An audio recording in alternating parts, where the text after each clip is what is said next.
perspective to them. The topics we cover are wide-ranging: apologetics, theology, prophecy, creation and evolution, intelligent design, marriage, family, child-rearing, the millennial generation, trends in society, politics, economics, business, religious liberty, the Constitution, public policy, foreign policy, military policy, tensions in the Middle East, abortion, homosexuality, pornography, sexual ethics, media, technology, history, and America's godly heritage.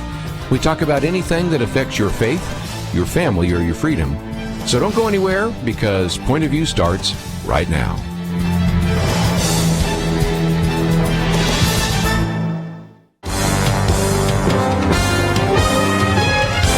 Across America, live. This is Point of View.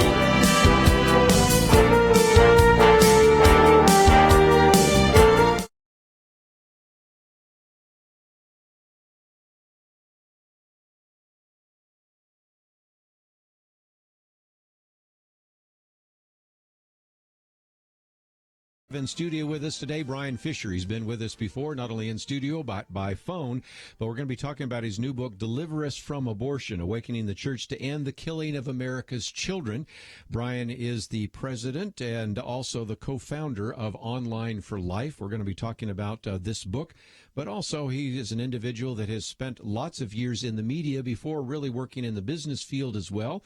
Was involved in a startup business firm and also as a certified financial planner, but certainly has been willing to focus on this very important issue of abortion in life. And so, Brian, last time I was talking to you, it was March for Life, and you were in a taxi cab in Washington, D.C. It's nice to be with you in studio today. It's very nice for me to be here as well. Thank you. I might just mention that we have lots of information about Online for Life. And I want to also encourage you to click the See More button, because it will also take you to a couple of other resources, one of which is the website, which is called deliverusfromabortion.com. We also have a number of videos for you to watch about this book and about life. So for those of you that are sort of on the front line dealing with the issue of abortion, maybe you are working with a pregnancy resource center, maybe you are in one way or another addressing this issue, we certainly want to provide you with some resources. And Brian, I might just point out for a second, people say he's got a business background, but now he's in ministry. In some respects, you kind of reluctantly ended up in this situation for some very good reasons, and that kind of gets us into your book, doesn't it? When I was in the business world, I really enjoyed the process of building companies and performance metrics and measurements and internet technology, and went to work for an organization in Fort Lauderdale, Florida, a nonprofit that was a large media organization, and essentially did the same thing. Yeah. And then when I moved to Dallas in 2008 with my family, God just would not let this idea go of rescuing children from abortion using technology, internet marketing, business practices, and that really was the impetus for Online for Life and the way that it's grown today. It's described as a transparent, metric-oriented, compassion-driven organization, and I think that's a good way to describe it, because you always keep a count on how many babies have been saved through Online for Life. What's the current count? 2,798, I believe it was as of this morning, wow. And that number clicks up, God willing, by 5, 10, sometimes 15 children a day. And that pace of rescuing children is accelerating. Yes. Because as business people, we now look at different ways that we can learn from what we've tried before and apply it. And so we're getting better and better and better at rescuing children as we go forward. It's just a phenomenal ministry. I want you to know all about that, but also want to get into your book, because the subtitle tells it all. That is, Awakening the Church to End the Killing of America's Children. You don't have to get very far in your book before you realize that if we really are honest about this, there are a fair number of individuals who go to church, maybe even hold leadership positions in the church, that nevertheless have gotten abortions or maybe counseled other people to get abortions. And while I recognize that a fair number of people that go to abortion clinics are not churchgoers, the sad reality is a lot of churchgoers are going to those abortion clinics, and it seems to me time for us to speak out on that issue. The abortion rate inside the church is basically the same as it is outside the church. And when you think about 30 million women and thus 30 million men are parents of aborted children in this country, it is an enormous ministry opportunity for the Christian church. I've said every time I speak, actually, I start with the same thing. The cross of Christ is bigger than the sin of abortion. And if the church would just make that statement once a week, once a month, once a year, we would see a radical reformation regarding the abortion issue in this country. But also we would see people, I think, by the millions experience the grace and love of Jesus Christ for that sin. Most of the folks that we deal with that are post-abortive, had abortions in their lifetimes, suffer like no one else can understand. Guilt, shame, sadness, self-abuse. I mean, the list goes on and on and on, and they need to know from the church that Jesus died for that sin and can provide that forgiveness. Well, we need to talk about all elements of that, but I might just speak to our listeners for just a minute. Ask yourself, when's the last time you did hear a message from the pulpit or in your Sunday school class about life, about abortion, about God's grace in the midst of that? I would hope that some of you could say, well, that's not too long ago because it was during Sanctity of Life Sunday in January. I suspect there are some of you out there that are saying, I don't think I've ever heard the pastor address this issue. And for those of you that are pastors or Sunday school leaders, Bible fellowship leaders, small group leaders or whatever, when's the last time you've addressed that issue? And so there's 2 points. One, you just already illustrated that there are so many individuals in any typical congregation who are post-abortive. And I remember, now it's almost 30 years ago, but I remember when the Sanctity of Life Sundays were developing, I decided to address the issue of abortion just in a Sunday school class in a Bible church. And at the end, we had time for some discussion. I thought, okay, I'm going to get all sorts of tough questions. First woman stands up, and she talks about how she'd had abortions the first time she'd ever told anybody anywhere that she had had that. And we're all just almost weeping, and then she sits down. Someone else stands up, and I'm thinking, okay, she's going to maybe say something. No, she's had one too, and pretty soon I'm realizing that in a congregation of a Sunday school class, kind of a mini congregation, if you will, I had a handful of women that had all had abortions, and they were in a Bible church. I would think if we're really going to be honest, Brian, any pastor, any Sunday school leader, any woman's Bible teacher finds himself or herself in front of people that have been exploited by abortion. And if we don't at least address that issue with care, compassion, and grace, I think we're missing a ministry opportunity, don't you think? I think it's a nullified gospel if we don't address it. You know, we tend to think that the gospel, as defined by Scripture, is the plan of salvation, is just the plan of salvation. And I make the case in the book that is the central aspect of the gospel, without question, that Christ came, Christ died, Christ rose again, and we have eternal salvation through him. However, the Great Commission is more than just the plan of salvation. It is the inbreaking of the kingdom of God in this world, and we serve the Lord of all creation. And so when we talk about, well, what is the Great Commission when it says, go and preach all that I have commanded you? Well, that's the entirety of Scripture. And so the role of the church is not just to tell people that Jesus has died for them. The role of the church is the propagation of the kingdom that Christ brought with him when he came to earth. And so abortion, being the greatest Holocaust in American history, bar none, is something that the church should address and is part of that same gospel message. Yes. And again, you refer to it as a reductionist gospel in one of the chapters here. Of course, I've referred to it as a truncated gospel. It doesn't make any difference. So when we come back, let's talk about that, because we're good sometimes in the church of making converts, but I think we're supposed to make disciples. And you talk about that in the book, and then get into we're going to name some names along the way, because there are certain denominations that have never really taken a pro-life stance, and we'll give credit where credit's due when other denominations and churches have as well. But if indeed we want to understand this issue, the subtitle of the book tells it all: Awakening the Church to End the Killing of America's Children. It's a Holocaust taking place. It's something the church should address. So let's take a break, and when we come back, we'll continue our conversation with Brian Fisher. That coming up right after this.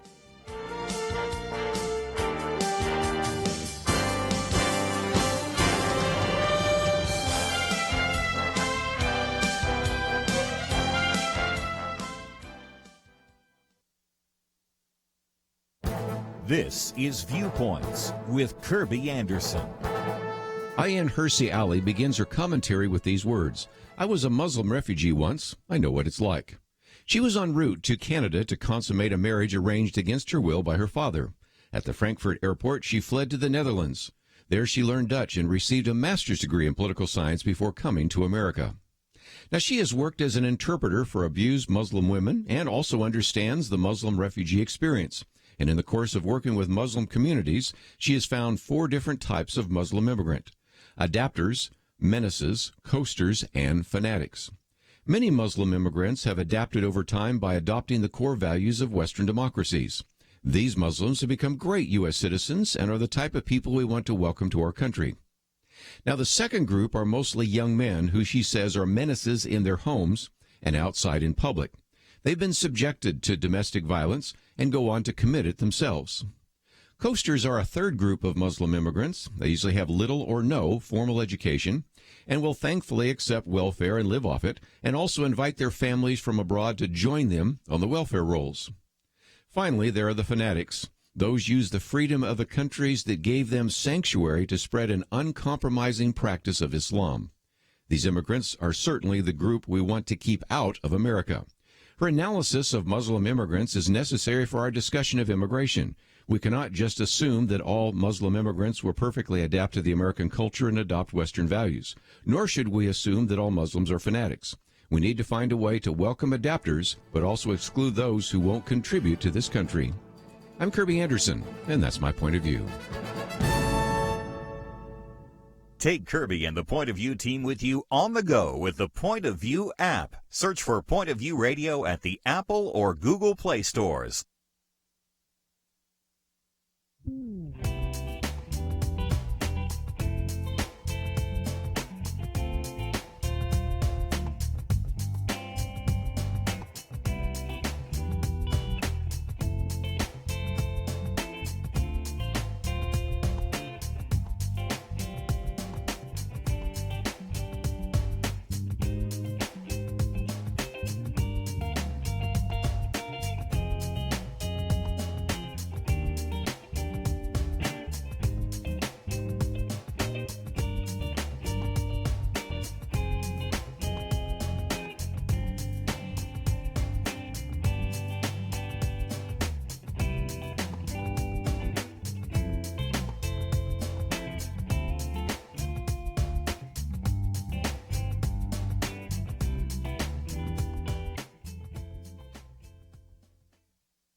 You're listening to Point of View, your listener-supported source for truth. Privileged to have with us today Brian Fisher. And by the way, we will open up the phones a little bit later to give you a chance to join the conversation, maybe make some comments as we talk about the book, Deliver Us from Abortion, Awakening the Church to End the Killing of America's Children. And we have information about that on our website, pointofview.net, a place where you can contact with them at Online for Life, a place for you to order this book. Please watch a few of the videos that we have posted and they have posted on their website. Then hit that share button. Put it on your Facebook page. Put it out to maybe somebody that needs to hear this message. If you have a blog, post it there. You'll start a conversation. It will be a very important one, and you may be able to save another life. So we're certainly encouraging you to do that today. Brian and I talked about creating converts and making disciples. And it seems to me that's a place where the church is sometimes better in evangelism than discipleship, but discipleship certainly would be understanding the importance and the sanctity of human life. And that's something we need to teach more about in the churches. Proverbs 24 says, "Deliver those who are being taken away to death, and those who are staggering to slaughter, oh, hold them back." Yeah. I don't know if you can find a more poignant verse in Scripture that articulates the abortion holocaust in America today and the role of the church in ending that. Sometimes when I speak around the country, and I speak to a lot of church groups and conferences and services and whatnot, and I talk about the church being obligated scripturally to be involved, in fact, I believe, to be the primary catalyst to end abortion in America, there's a lot of sort of mystified looks in the audience because we've not grown up in a Christianity in America that talks about our role in the entirety of culture. We've been taught, and I was taught growing up, that my job is to evangelize and share Jesus and try to help people, get to heaven. And when we talk about the entirety of the gospel applying to the entirety of human life, that really sends some people for a bit of a loop. So when we talk about abortion and its ramifications on the church, many in the church do not view that as part of the role of the church. They say, well, that's the government's responsibility, or it's the pregnancy center's responsibility, or it's the National Right to Life's responsibility. That's not the role of the local congregation. My point is, it is precisely the role of the local congregation. Well said. Even if you accepted that all we're supposed to do is evangelize, I think if I were to bring on Ray Comfort or Larry Moyer or a number of others, they would all point to the same thing, and that is probably more adults are coming to the Lord through pregnancy centers than almost any other evangelistic outreach, apart from maybe proclamation evangelism or something like that, because it is so effective. Because not only are you saving babies, you're really saving souls. And I can't think of a pregnancy resource center banquet I've been to in years where there hasn't been at least testimonies not only of saved babies, but testimonies of people that have come to know the Lord in the midst of all that. If we acknowledge that the crisis pregnancy or the Abortion Act itself are two very critical crisis moments, and we are very vulnerable in those moments, and there isn't a better time to acknowledge our need for a Savior. Christ, at least in my life, when I came to a recognition of my sin and just how damning that was, is when I realized the need for a Savior, and God in His mercy and in His will uses these very dark moments to draw us to Him. And so the crisis pregnancy situation is frankly a perfect opportunity to introduce somebody to Jesus Christ, because they recognize at that moment, I need help, and I need eternal help. I need the help of the Lord. Let's see if we can get into one of the premises of the book. Chapter 3 talks about child sacrifice in the church, and that's pretty strong, but I turn a few pages here, and you have the religious affiliation of women obtaining abortions. The highest percentage, 37% Protestant. Second highest percentage, 28% Catholic. Then you get to no religious affiliation, 27%, and you have another 8% where you have no response. The numbers tell me that more than 2/3 of the individuals who are going into abortion clinics, women going into the abortion clinics, are either Protestant or Catholic. They're not atheists. They're not non-church attenders. It seems to me that if the church were to address this issue and the church were to act like the church, abortion would be as rare as Bill Clinton one day said that it was going to be. What about that? When folks that go to church once a month, once a week, never hear from the pulpit or from the Sunday school or from a respected leader about the sacredness of human life, and instead hear that if you get pregnant out of wedlock, you are now going to be shamed, then they have no context in which to make a decision for life.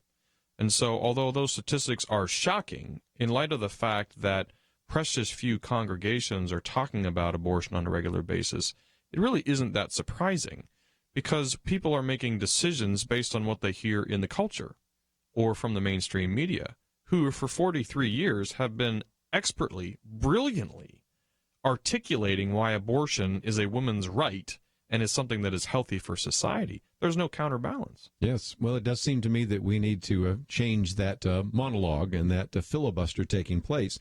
But it is, I think, striking to recognize that the younger you are, the more likely you are to be pro-life. So in the midst of that sort of pro-abortion, secular, humanistic filibuster, still the youngest generation tends to be the most pro-life of any generation. That's fascinating, because I was born in 1972, so I don't have any context of life without abortion being legal, but the boomers, of course, do, and the boomers as a generation fought for that right? Yeah. Not all of them, but that's the generation that brought abortion into the mainstay.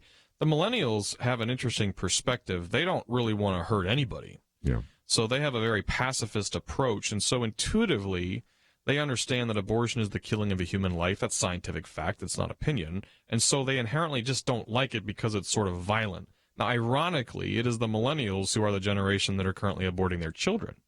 So there's this dichotomy of where publicly they tend to be more pro-life, but privately, when they get into a situation themselves, there's still a decision that has to be made, and so there's still work that has to be done from the church.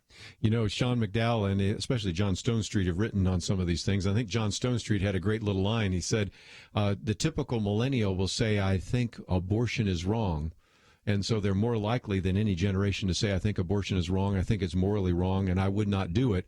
but they're also more likely than many generations to drive their friend to an abortion clinic. So they live in that dichotomy of, on the one hand, they believe it, but on the other hand, it doesn't necessarily play out in terms of practice. Let's talk about those religious groups for just a minute, and I know there are going to be all sorts of people going to want to ask some make some comments and ask some questions. When I break it down in your book, the religious segments who don't think abortion is a moral issue, the highest percentage are white mainline Protestants. So maybe after the break we can talk about some of those, but the National Council of Churches type. But then the next group that see a religious segment who does not believe that abortion is a moral issue are white Catholics, which is interesting because you would think that the Catholic Church, from the Pope all the way down, has really spoken to that issue.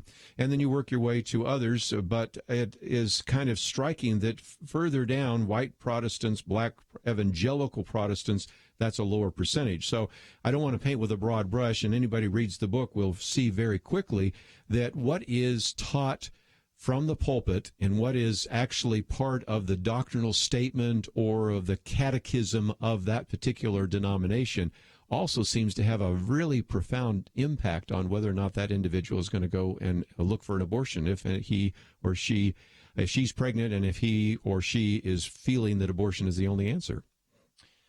There is a disconnect still between what a church espouses as its core beliefs and what is actually taught and practiced in the church. Yeah. I have numerous friends who are pro-life Catholics who bemoan that. You can't picture a better example of pro-life doctrine than John Paul's Evangelism Vitae, which is an elegant pro-life document that guides the Catholics' thinking on the pro-life issue. And yet, when you get to the parish level, oftentimes that doctrine isn't taught, or if it's taught, it's ignored. Yeah. And the Catholic pro-life contingency really is still struggling to understand how do we translate what is proper doctrine into the actual lives of folks who are attending our churches and parishes. And my discussions with them have indicated they still feel like they have a long way to go. In the Protestant church, which of course is a decentralized church, unlike the Catholic Church, it's who knows? Like, you go to a certain congregation of a certain denomination, you may or may not hear about pro-life. There's no regularity with how you're going to be taught and when you're going to be taught those doctrines. Well, let's take a break. And when we come back, I want to spend a little bit of time first talking about what is available through Online for Life, because not only do they have an online presence, but they also have pregnancy centers. And I think they can be a great resource to those of you who I say always are on the front lines of the pro-life debate and discussion. Those are pro-life pastors. Those are individuals that work at pregnancy centers and all sorts of other locations. So we certainly want you to know about some of the resources. But let me also open up the phones, because we are talking today about abortion and the pro-life message. And I'd love to know your testimony, love to know what's happening in your church, your denomination. And we're talking about awakening the church to end the killing of America's children. The book is entitled Deliver Us from Abortion. We have information about it on our website, pointofview.net, and we'll take your phone calls at 1-800-351-1212. A 2013 survey asked people around the world whether sex without marriage is morally wrong. Every country where more than 90% said, yes, it's morally wrong, Islamic. The worst two, tied at 6% saying it's wrong, France and Germany, the nations of Calvin and Luther. Catholic Italy, 11%. Simply sad. The United States, well, 31%. Not even 1 in 3 thinks extramarital sex is morally wrong. Our nation needs a truth team very badly. Support Point of View Radio today at pointofview.net. Set up your monthly gift by clicking the Truth Team 360 picture and then carefully follow the directions. Pointofview.net. By phone, you can give at 1-800-347-5151. 800-347-5151. Or mail that first donation to Point of View, Box 30, Dallas, Texas 75221. Box 30, Dallas 75221. Point of View will continue after this.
You are listening to Point of View. The opinions expressed on Point of View do not necessarily reflect the views of the management or staff of this station. And now, here again is Kerby Anderson. Thank you for joining me today, and we have in studio with us Brian Fisher as we talk about his book, Deliver Us from Abortion. If you'd like to join our conversation, 1-800-351-1212. We've got a number of phone calls. We'll get to those in just a minute. But, Brian, I would love to have you for just a moment talk about Online for Life, because there's some great resources. And you're a fellow traveler with people that have pregnancy resource centers, because I know you have one here and one in Pittsburgh. Is that right? That's right. And so talk about how people can use the resources you've been making available to everybody.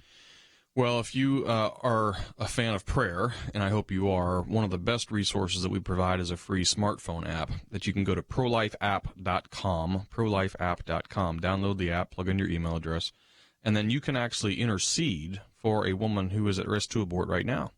The technology that we employ is really phenomenal, and every time that we get a phone call or an appointment set for a woman at a pro-life pregnancy center who is considering abortion, a prayer request goes out to the app. And so we have every day thousands of prayers registered for women who are at risk to abort.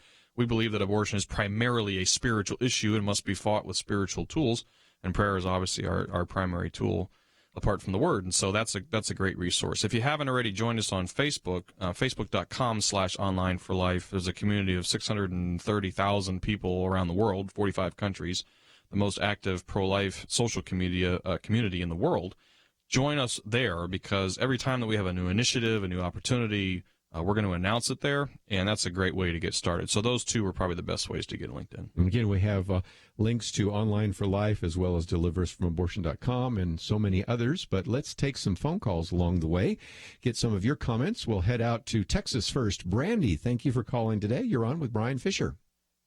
Yes, thank you. I'm excited. I just got in the tail end of this conversation on my way to work, but thank you so much for writing this book and being so vocal about it. I've been praying about men, for men, to rise up and address this situation, because I feel like there's a lot of women that have been out there and speaking against abortion because they've been redeemed. The Lord has healed their hearts, and I'm one of those.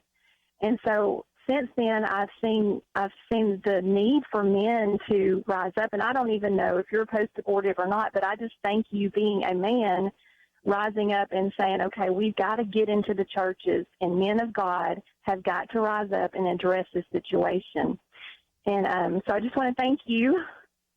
Brandy, I appreciate your call, and thanks for the kind words. We believe that abortion exists in America primarily because of men. Not because of women. I don't want to plug another book, but the previous book was called Abortion, the Ultimate Exploitation of Women. You can get it Online for Life. Very good book, too. And it chronicles that very fact, that men are the ones that have been driving the legalization and propagation of abortion. And so I feel that women have been shouldering the burden of the pro-life movement for most of the last 40 years. Not entirely, but primarily. And yet, if you look at the last 3 or 4 years, Brandy, you're going to see that God is raising up more and more men to join women in this effort. And I think cooperatively, we're going to get this done in our lifetimes. We're going to see it ended so that others don't suffer the way that you have suffered, and we can get this thing wiped off the map here in America. Brandy, what have you found in the churches? Any comments about that? Yes, I have. The Lord healed my heart 12 years ago, and I've been speaking in all sorts of denominational churches. I've spoken in the Baptist church. I've spoken the Methodist, Catholic, non-denominational. And what I find is in the non-denominational churches and interdenominational churches, they're more open for recovery programs after an abortion. Now, I go to a Southern Baptist church, and my pastor talks against abortion, but also offers, opportunity for healing from an abortion. And he's very wonderful and very supportive in my local ministry. But I find that in the Baptist churches, it's not as desired for healing. It's like there's such a stronghold to be genuine and real that's just too dark of a secret to even go there. And the sad thing about it is when I share my testimony or people, they get to know me, when I share that I do have abortion recovery Bible studies, I can tell by the way people respond to me whether they or not they've had an abortion. Yes. And so I know that one part of that is revealed to me just so I can pray for them. But it breaks my heart that I'm discerning and I can tell, and yet they're so locked into this, holding on to this dark secret that they won't reach out and get healing.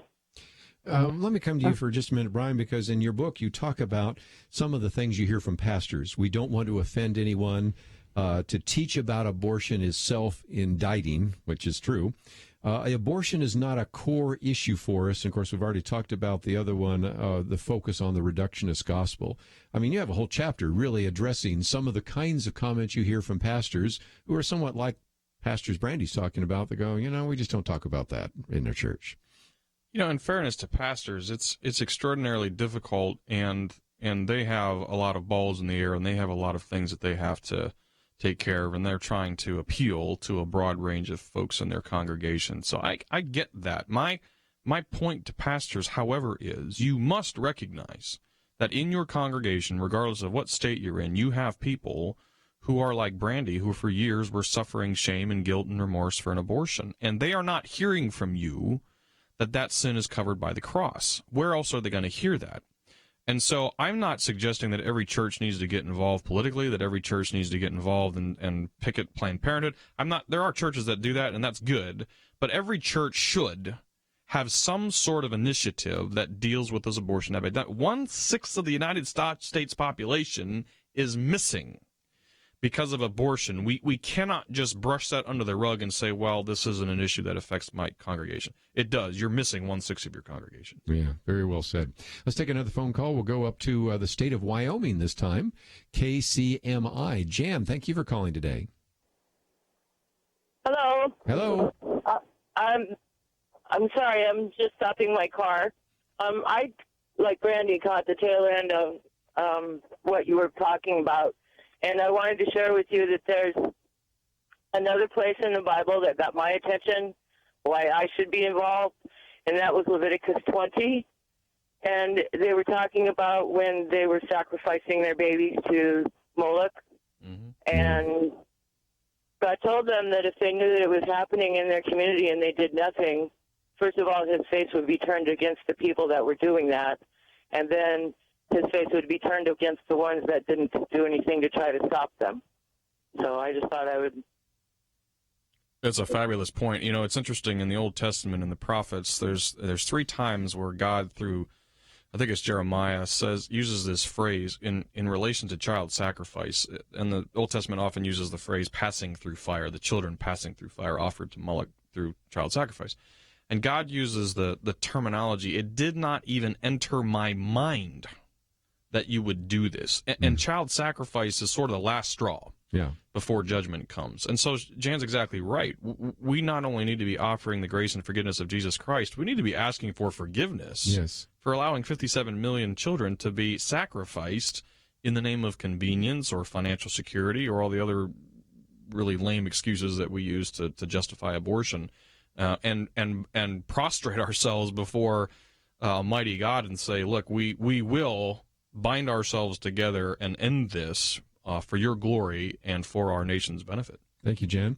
Since you mentioned a verse, just for a minute, I recognize and probably can even imagine that most of our listeners have probably heard of some verses that would be appropriate. But if you are in a church where you've never heard a pastor preach on it, let's work our way through that. Psalm 139, where David reflects upon God's care and compassion extends to him. You mentioned Jeremiah and Isaiah, the fact that before they were born, God already called them out to a ministry. You can think of John the Baptist leaping in the womb. You can think of in Psalm 51:5 that, from the moment of conception, David has a sin nature.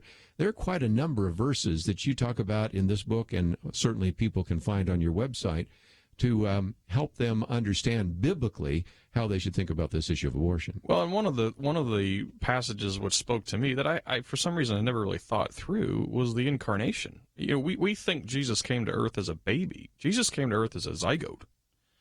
God came to earth in human form through the same process that we come to. I mean, it's just if you sit and dwell on that for a while, it's really mind-blowing. And I'm not sure if there's a stronger case for the sacredness of human life from conception, because God himself came to earth through that same process. What a startling thought to really mull over. Just lots of wisdom in this book, Deliver Us from Abortion, Awakening the Church to End the Killing of America's Children. When we come back, we'll maybe take another phone call if we have time, but most importantly, I want to talk about some action steps. There are some very good action steps here. What you can do in your church, what you can do in your nonprofit organization, what you can do at your crisis pregnancy center, pregnancy resource center. So we want to give you some action items. Let's take a break. We'll come back with more right after this.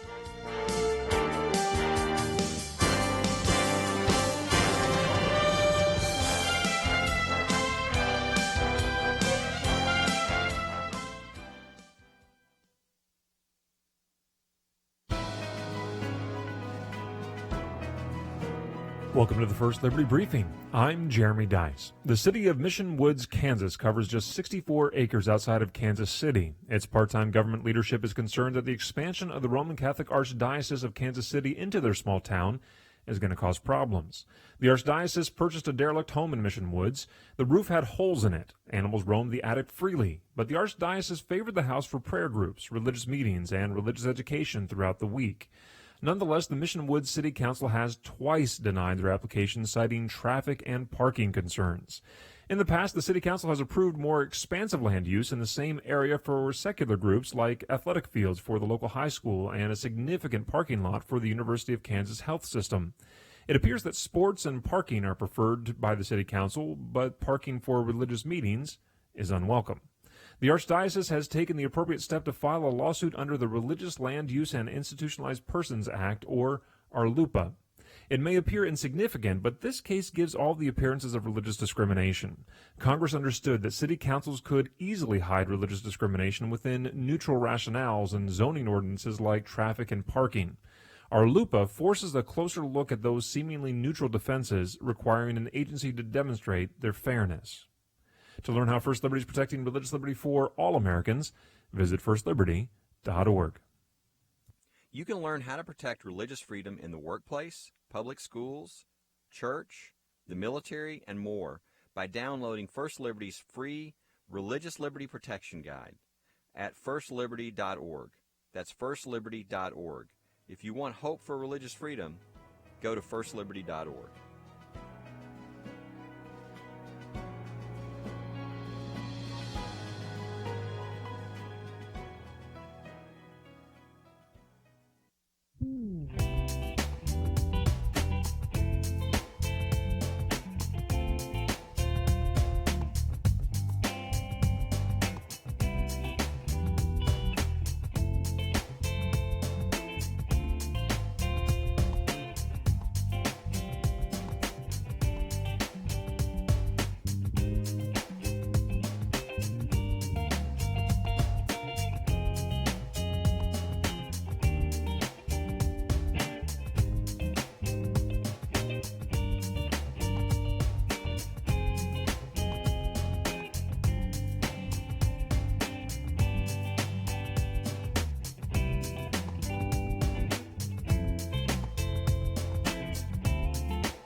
Now, back to Point of View, your listener-supported source for truth. Brian Fisher with us for a few more minutes, and he is the co-founder of Online for Life, which is an organization I really want to encourage you to find out more about. Of course, this is a book called Deliver Us from Abortion, and if you go to our website, as I've mentioned before, we've got all sorts of great resources there. You can click on his picture there. It will take you to deliverusfromabortion.com. Great resource there. You can click on the book. We've made it very easy for you to order it. You can click on the actual video that we have there. And then we also posted just kind of a short little review of this that came from the publisher. So you have lots of information that is available. But for just a minute, since we were going through some of those verses, help us out, if you might, Brian. How do we articulate this view to our friends, our neighbors, our coworkers, maybe even our fellow church members? one thing is they can go to Online for Life, and you're actually posting some blog posts so people can see how you make the case for life. It's not that difficult because there's really not any arguments on the other side other than emotionalism or finger-pointing, name-calling, that kind of thing. Would you say? Isn't that fair? It's very fair. I have conversations all the time, mainly in email and social media with abortion advocates, and I've yet ever to have a conversation which focuses on facts, ever. I argue in a way that is compassionate and winsome because I understand that most folks that are arguing for abortion rights don't know Christ, and so I try to take a graceful approach, and yet, inevitably, every time, the conversation ends with me being called names or outlandish statements because the abortion argument has zero truth, none. And even if you don't hold to the tenets of Scripture, the abortion argument holds no truth. Mm-hmm. Because the only way that an abortion advocate can promote their worldview is if they concede that there is a class of human being which we are willing to discriminate against to the point of killing them, which is a very unpopular position to take. When we talk about value and devaluing life in the womb, we're not just devaluing life in the womb, we are negating life in the womb and treating that life as if it's a tumor or a tonsil. And so the abortion advocate must resort to other means in order to try to make their case. However, the good news is that there's certain scriptural evidence, and the book covers that. There's a wonderful book called The Case for Life by Scott Klusendorf. I think it is the ultimate work on how to argue the pro-life cause from a philosophical, ethical standpoint. And R.C. Sproul has a wonderful book called Abortion, which just celebrated its 20th year, and I think from a philosophical standpoint is a seminal work. If someone were to just take the time and read those three books, Deliver Us from Abortion, R.C. Sproul's Abortion, and Scott Klusendorf's The Case for Life, you will be armed to be able to tackle this in any venue. You know, I might even mention another one, Randy Alcorn, Yes. pro-life answers to pro-choice or pro-abortion arguments. And so, there are lots of those resources, but part of the problem is that we have, as you talk about in the book, the churches sometimes that shrug their shoulders. And I recognize that maybe this will encourage them to take a stand. But you also have a chapter here about confused churches. And it seems to me that I still, because there is this sort of filibuster, this secular pro-abortion filibuster out there, and maybe people haven't done enough thinking about that, we really need to arm people in the congregation, and pastors need to be on the forefront of that, of arming them to be able to give a quick, cogent, graceful answer and gracious answer to individuals that might think that the only solution to their so-called problem pregnancy is abortion. We have a great division at Online for Life that does just that. They are specifically tasked with serving the local church. So if you go to onlineforlife.org and you just email us, we will get one of those individuals in touch with you. That is what they do. They do apologetic sessions, they do training sessions, they'll do conversations, they do media appearances, myself included, because this is not really a difficult issue to articulate. And I often relate it to this way. If the church was aware that in their local community 35 kindergartners were being killed on playgrounds in their city every day, sure, yeah, would the church become involved? Oh, sure. And if it happened 100 times around the 3,500 kindergartners being massacred every day, would the church, regardless of denomination or sect, get involved? And the answer is 99.9% of them would do that. Yeah. So why are we not doing that? And the answer is because the church, on the whole, is devaluing life in the womb. Well, it certainly is. But that's not philosophically, ethically, or scripturally true. Let's give people some action items. First of all, one of the things you suggested is to sign up and get that app. But another one is this book. I know you have some people that would like to put this book in the hand of every pastor in the country. That's right. And whether she can do it or not, I know there's some others who would like to do this. I know there are probably people out there who would like to get this book and put it in the hands of every member of Congress. But how can they get some of these resources, and what would be the possibility of them saying, I know pastors in my community, I want to give a copy of this to every pastor in my community, every pastor in my diocese, every pastor in my parish. Is that possible? It is. We have a woman right now in Illinois who is on a one-woman campaign to get the book in the hands of every pastor in her state and in Iowa and Indiana, and she's making it happen. And, we do volume discounts. We're building websites for her. We're building support mechanisms so that she can execute that campaign. The best way to get a hold of us, savebabies@onlineforlife.org. Just email us, savebabies@onlineforlife.org. Get in touch with our team, and we will work with you if you're heart and your calling is to get these types of resources in the hands of leaders and church leaders, and we are supporting several people now across the country who are doing just that. You know, one of the things we're doing right now is this Pray for America campaign. So I want to encourage our listeners, especially if they signed up for the Pray for America campaign or just finding out about it, to also get that app. So talk about that again. How wouldn't it be amazing if we could get lots of the listeners to Point of View to join together nationally, because we're in 42 different states where we are heard right now, and encourage them to pray for a woman considering abortion. And she's an abortion-minded woman who's convinced the only solution to her so-called problem pregnancy is abortion, and to pray the resources that we can down upon her and have her to choose life. So talk again about how people can actually connect up with you through that app. It's a free smartphone app. It works on Android and Apple devices. You can get it at prolifeapp.com, prolifeapp.com. And again, it's free. And it basically connects into our technology. When a woman in any of the states that we work with 30 pro-life pregnancy centers in 15 states. When a woman contacts us who is at risk to abort, a prayer request goes out through that app, and you basically pray and can swipe the app that you've prayed. It tracks your prayers and will tell you how many babies you've helped to save. It actually tracks that. You can form prayer teams, your small group, your Sunday school class, your family, where you have multiple people. You can chat with them. You can challenge them. You can say, we want to pray 300 times this week. We want to pray 3,000 times this month. It will track that. It is a phenomenal free resource, and you can today help us rescue more and more children from abortion using this free app. Brian Fisher, always great to have you in studio. Again, I would encourage people to connect up with Online for Life. Get copies of the book, Deliver Us from Abortion, Awakening the Church to End the Killing of America's Children. It's always great to have you in studio. Let's do it again sometime. Thanks so much. Great to be here. It's a lot better than being in the taxi. back end of a taxi in that cold weather in the March for Life. So let's get you in a nice warm studio again, and we'll do that. Okay, let's take a break. And again, you can visit our website, pointofview.net. Let's also, while you go to the website, talk a little bit about some of the resources that are there. We talk about this from time to time, but it would be good to once again focus on all sorts of things that we want to try to provide to you so that we can educate you, so that we can equip you and empower you to make a difference. The first is my Viewpoints commentary, and we make that available to you. And if you aren't already receiving it in your inbox, you can go and sign up for it. You're going to find that very helpful as you look at various issues and have the documentation for some of the things we talk about. So first of all, go to the Viewpoint section and find some of that material.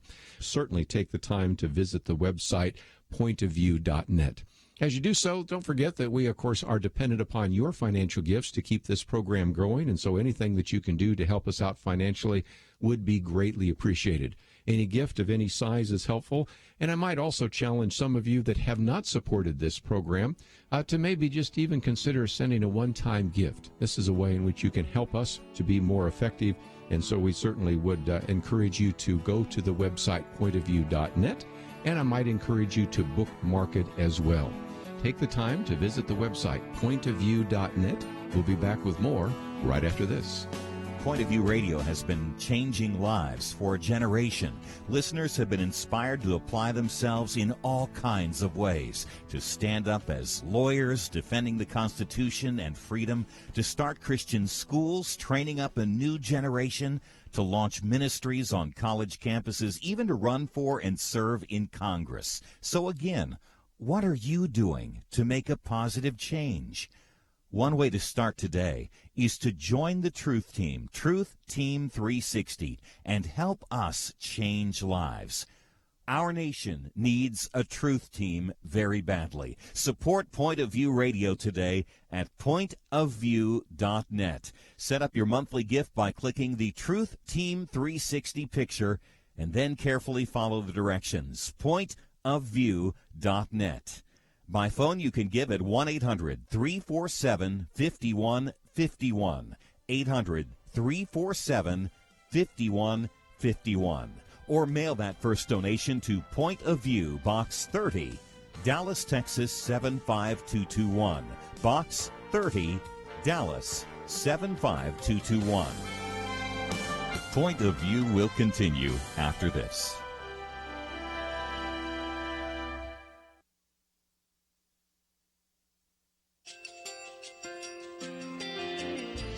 I just want to thank you so much for all the wonderful programming you have. You're just absolutely fantastic. I recently started listening to Point of View, and I really found it interesting because of the different subjects you cover. Thank you for that. I really appreciate everything that you do in keeping us informed. Thank you, Kerby, for everything that you have been doing. I appreciate all the work that you're doing, advocating for the Word of God. Thank you so much. Point of View, I think, is absolutely necessary because it's a Christian perspective, a biblical worldview perspective, and receive very current, up-to-date information about what is really going on, week to week in our culture, which is changing so rapidly, and yet it's morally sliding backwards. Yeah, I'm just, first of all, I thank you guys. Y'all's program is wonderful, and enjoy it every day. I learn so much every time I listen to it. Point of View Radio Talk Show.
Hi, this is Kerby Anderson. You know, each day we take on the tough issues and provide a biblical perspective to them. The topics we cover are wide-ranging: apologetics, theology, prophecy, creation and evolution, intelligent design, marriage, family, child-rearing, the millennial generation, trends in society, politics, economics, business, religious liberty, the Constitution, public policy, foreign policy, military policy, tensions in the Middle East, abortion, homosexuality, pornography, sexual ethics, media, technology, history, and America's godly heritage.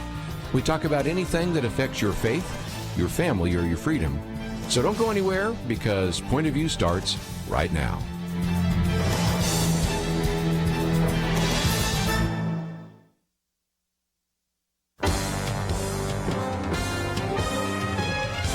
Across America, live. This is Point of View.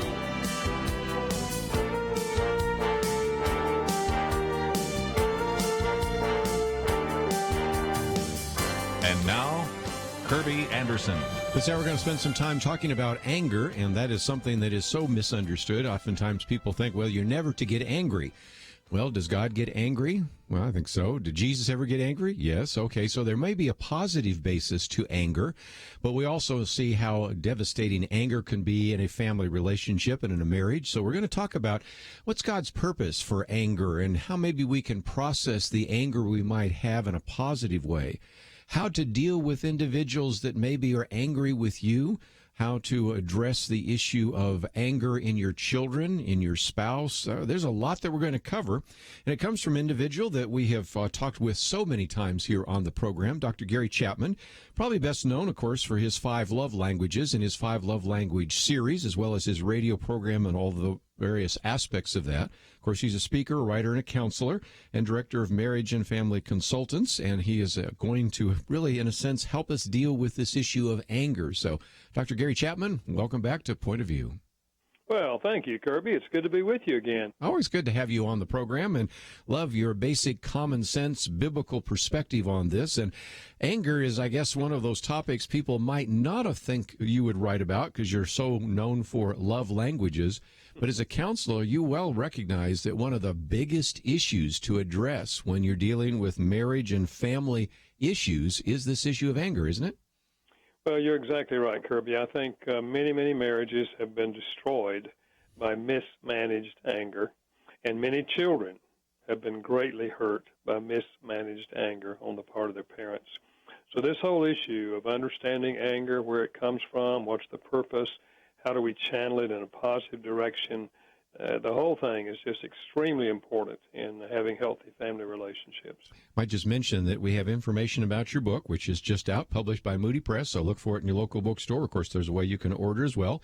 But also we have a video about 2 minutes long, which I encourage people to watch, and then maybe click on the share button. They can put it on their Facebook page and start a conversation, pass it on to some others that need to hear about that. And your argument in the video, and it shows up a little bit later in your book, is that there are really 2 kinds of anger, because there is the anger that is justifiable from a biblical point of view, and then there is the anger which is an overreaction oftentimes to the fact that we have in one way or another had somebody abuse us or take advantage of us, or it's in some way are distorted. So we need to recognize that we're not starting out with the assumption that all anger is bad. We just recognize that most of it ends up being that way, right? Yeah, I think Kerby, ultimately, anger, I believe, is a gift of God. You know, and I think it grows out of the reality that we have a concern for right.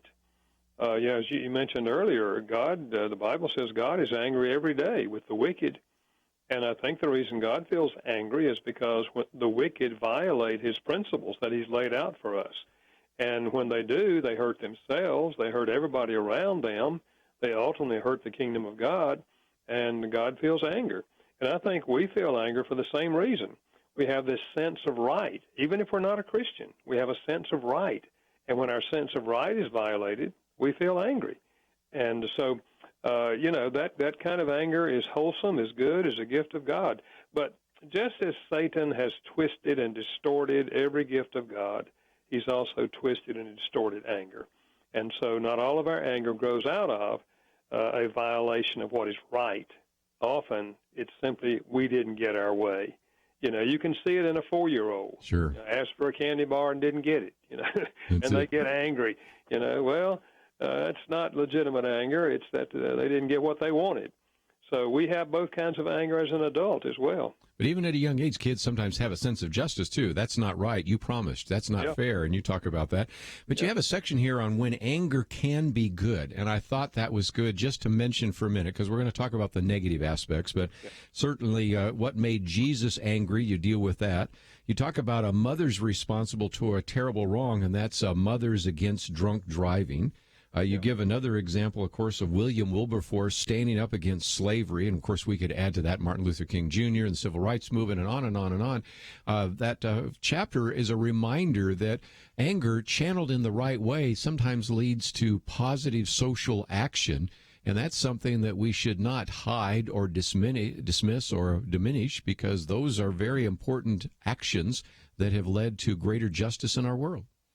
I really think that's true, Kerby, that in that sense, many of the great reformations in culture have come because people felt angry. People said, this is not right, and they took action to right the wrongs.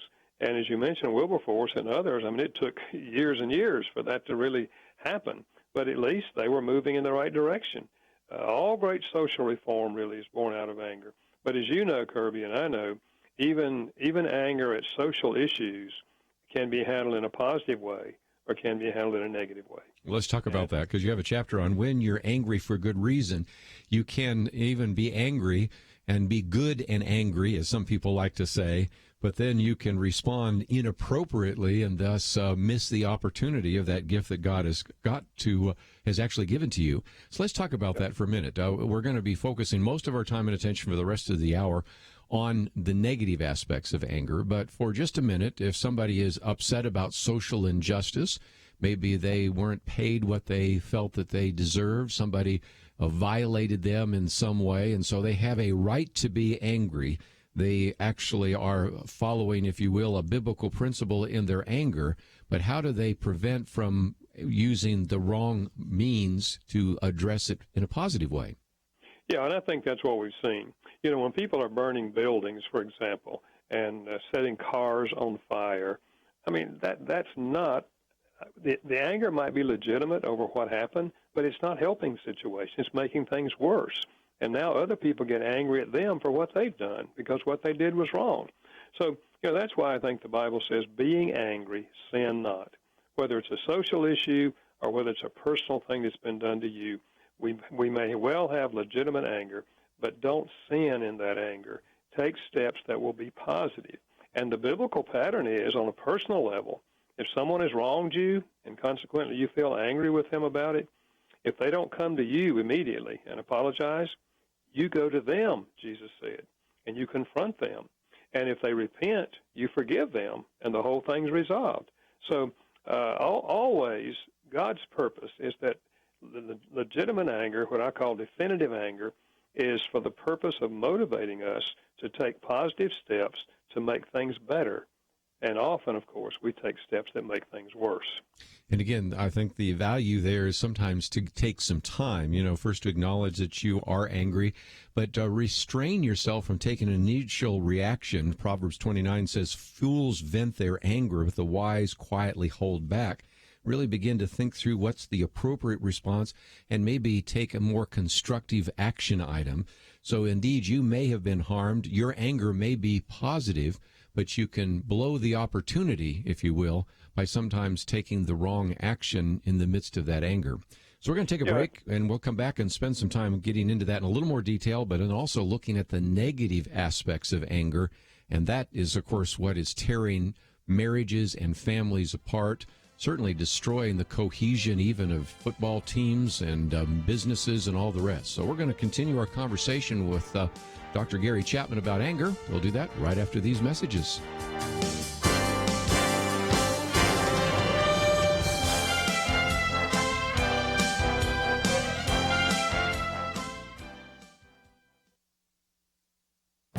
This is Viewpoints with Kerby Anderson. Ayaan Hirsi Ali begins her commentary with these words, "I was a Muslim refugee once. I know what it's like."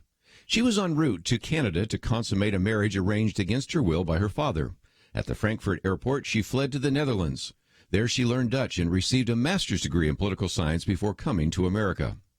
Now, she has worked as an interpreter for abused Muslim women and also understands the Muslim refugee experience. And in the course of working with Muslim communities, she has found 4 different types of Muslim immigrant: adapters, menaces, coasters, and fanatics. Many Muslim immigrants have adapted over time by adopting the core values of Western democracies. These Muslims have become great U.S. citizens and are the type of people we want to welcome to our country. Now, the second group are mostly young men who she says are menaces in their homes and outside in public. They've been subjected to domestic violence and go on to commit it themselves. Coasters are a third group of Muslim immigrants. They usually have little or no formal education and will thankfully accept welfare and live off it, and also invite their families from abroad to join them on the welfare rolls. Finally, there are the fanatics. Those use the freedom of the countries that gave them sanctuary to spread an uncompromising practice of Islam. These immigrants are certainly the group we want to keep out of America. Her analysis of Muslim immigrants is necessary for our discussion of immigration. We cannot just assume that all Muslim immigrants will perfectly adapt to the American culture and adopt Western values, nor should we assume that all Muslims are fanatics. We need to find a way to welcome adapters, but also exclude those who won't contribute to this country. I'm Kerby Anderson, and that's my point of view. Take Kerby and the Point of View team with you on the go with the Point of View app. Search for Point of View Radio at the Apple or Google Play stores.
You're listening to Point of View, your listener-supported source for truth. You know, life is full of frustrations, and sometimes it's easy to get angry, even blow a gasket, but that's why we're talking about the subject of anger today.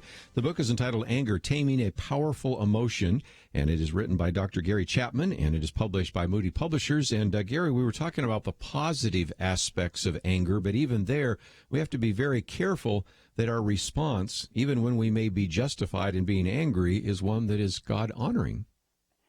Yeah, and I think that's always the objective. You know, if we follow God's plan, what does God do when God gets angry? Okay, typically, he sends a spokesman to the people at whom he's angry and says, you've broken God's law, and God is angry with you, and if you don't turn around, God's going to bring punishment. And God's desire is they will turn around. You know, Nineveh is a good example of this. He sent Jonah. And if they turn around and repent, God forgives them. So that's a good example for us. We should always reach out to the person at whom we're angry and extend a hand, hoping that they're going to repent and confess and apologize, and we can forgive them, and the relationship will be restored. You know, the Bible has a lot to say about anger. Proverbs 14:17, a short-tempered man or a short-tempered person do foolish things, and Proverbs 19:11, sensible people control their temper. We have a lot of those examples in the Proverbs, but in your chapter on when anger is wrong, you even tell us the story about Naaman in 2 Kings, and Naaman was an angry person, wasn't he?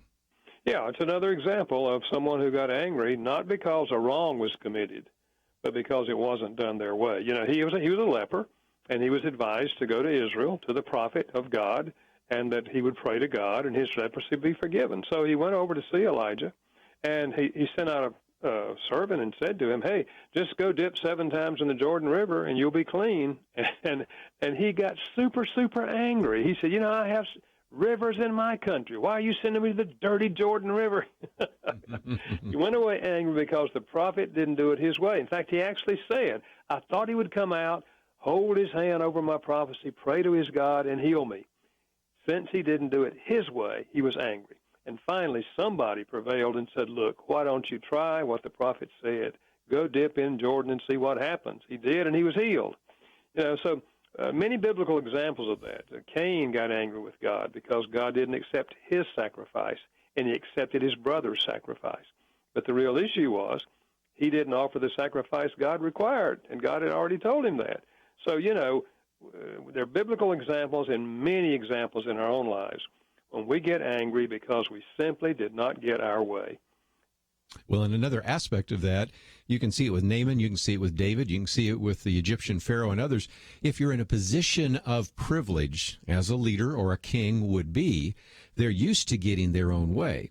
Now, let me extrapolate that. Okay, none of us are kings, but most of us live in a world where we do pretty much get our own way. We live in a world of convenience here in the 21st century.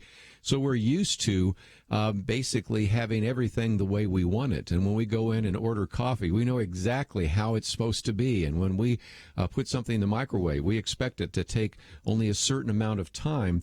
That's one of the reasons why you find individuals in the 21st century getting angry over what I call first world problems that you would never even think about if you lived in the third world. And so in some respects, this issue of anger is not diminishing in our world because more and more of us live in a life of privilege and convenience. More and more of us are going to probably run into anger and maybe even exhibit it ourselves.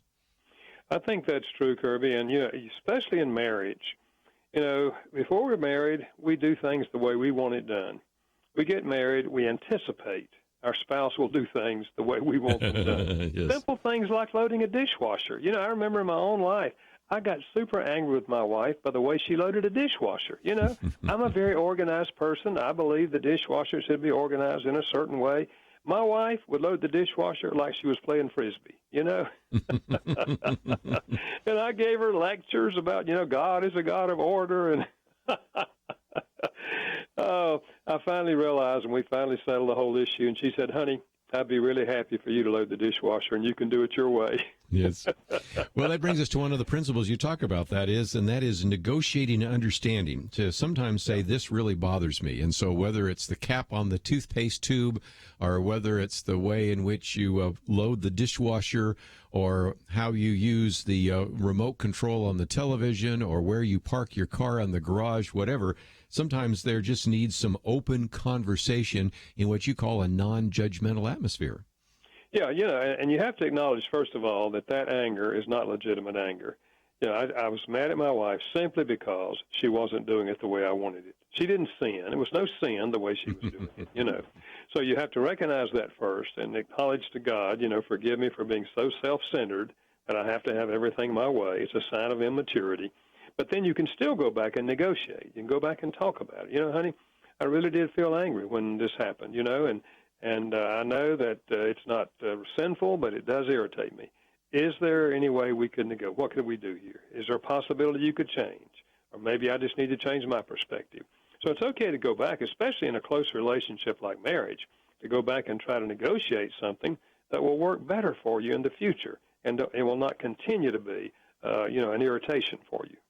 And I think there's another principle that we need to understand, and that is to have that open communication and not let it build up. And I think all of us at one time or another are guilty of that, where we finally explode, and it's been building for some time. But let's take a typical scenario that you talk about with Rita and Doug. That is, they both work, they come home, but, he's always heading off with the boys, or he's watching a football game, and she needs help with the chores. There needs to be some communication about the fact that I am getting more and more angry, and sooner or later I'm going to be shouting about this because I expect you to do something in the household other than come and plop in front of the television set on the couch watching a football game. Yeah, and I think one of the reasons that we allow anger to build up inside is because some Christians have the idea that it's sinful to be angry. Good Christians don't get angry. And so when they feel anger, they say to themselves, okay, I shouldn't be angry. And they just hold it inside. They don't talk about it. They don't try to negotiate. And if you hold it inside long enough, what you described earlier is what's going to happen. We're going to have a big explosion over something that may be trivial because we've allowed all that pressure to build up inside. So always the biblical pattern is you move out as quickly as possible and try to reconcile. In fact, the same passage that says in Ephesians 4, being angry, sin not, also says, don't let the sun go down on your anger. Right. That is, we're supposed to get rid of anger, rather quickly. Anger was designed to be a visitor, not a resident. Well said. And you're really talking to this point about what you call explosions and implosions. And you said sometimes people say, well, what is that? Well, implosions usually have some characteristics. You call them denial, withdrawal, and brooding. With denial, I'm not angry, I'm just frustrated. Or I'm not angry, I'm just disappointed. I'm not angry, I just don't like it when people do that. Well, sometimes the first step is to get off of the denial and out of the withdrawal part, but be willing to eventually have some meaningful communication in the midst of that implosion, right? Yeah, the starting place is to admit that you're angry. And then the second place you've already alluded to, I think, is that we restrain our immediate response, because our immediate response is probably going to be detrimental. So you restrain that. When I was growing up, Kerby, my mother told me, son, when you get angry, always count to 10 before you do anything. Well, I think Mother was on the right track, but I would suggest you count to 100 or 1,000. 10 is not long enough. 10 is not long enough. It's just a method of calming down and giving yourself time to think about it. One lady told me, she said, you know what I decided? That when I was angry, I was going to run and water my flowers. She said the first summer I did that, I almost drowned my petunias. That's a great line. We need to take a break. When we come back, though, let's take another aspect of that, and that is the passive-aggressive behavior. And I'm sure there's some people listening right now that are shaking their heads. And then what to do when you're angry at your spouse, how to help your children handle their angry. And I appreciate you putting this in there, a chapter on, well, what if I'm angry at God? What about all that? Or I'm angry at myself. And most importantly, if I'm dealing with an angry person, how do I confront him or her? So just a lot of great practical information, as you would expect, from a book by Dr. Gary Chapman. The book is entitled Anger, Taming a Powerful Emotion, and it's available in your local bookstore. But if not, we have a link so that you can find it there as well. And if you're an angry person or know an angry person, you certainly will want to have a copy of this book. There's even a personal anger assessment designed to help you see how you manage anger. So lots of great practical material in the book. But if you'd like to join us, we'll take some calls from those of you that would like to address this issue of anger. 1-800-351-1212, 1-800-351-1212. How can we, from a biblical point of view, handle anger in a way that honors God? We'll continue that conversation with Dr. Gary Chapman and you right after this.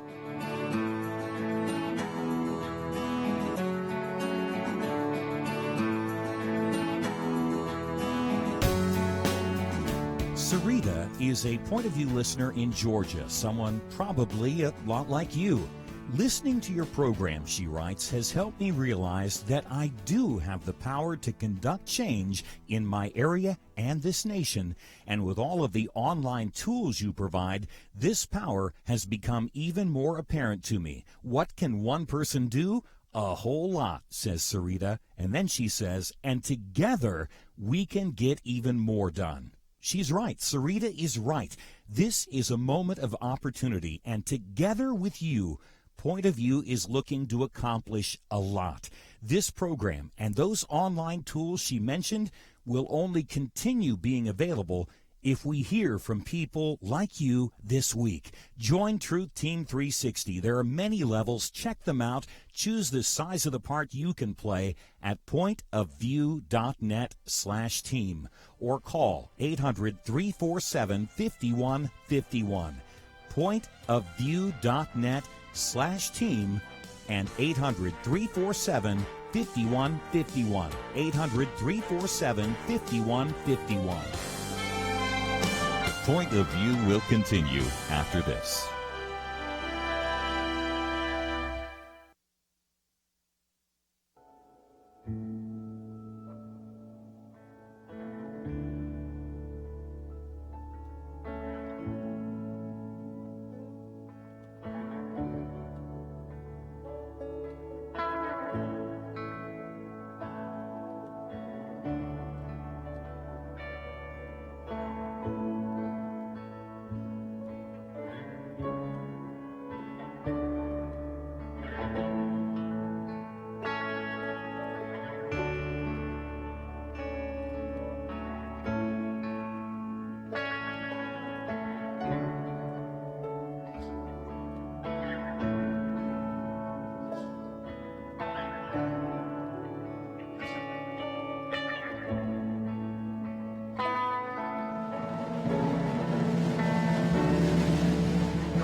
are listening to Point of View. The opinions expressed on Point of View do not necessarily reflect the views of the management or staff of this station. And now, here again is Kerby Anderson. Continue our conversation today with Dr. Gary Chapman as we talk about his book, Anger, Taming a Powerful Emotion. If you'd like to join our conversation, 1-800-351-1212. Let's take one of those phone calls. We'll go to South Carolina, WAGP. And Jerry, thank you for calling today. What's your question? I am so in shock that I'm speaking to Dr. Chapman. You have been one of my Christian icons for decades. Well, thank you, Jerry. But that said, 21 years ago, I had a 5-year-old who was punching holes in his room with a pencil. And I had tried, there were up to about 50 holes, and I had tried spanking, lecturing, you name it. I get home, and I don't know why wives always seem to do this, but as soon as I walked in the door, my wife hit me up with there's 50 new holes in the wall.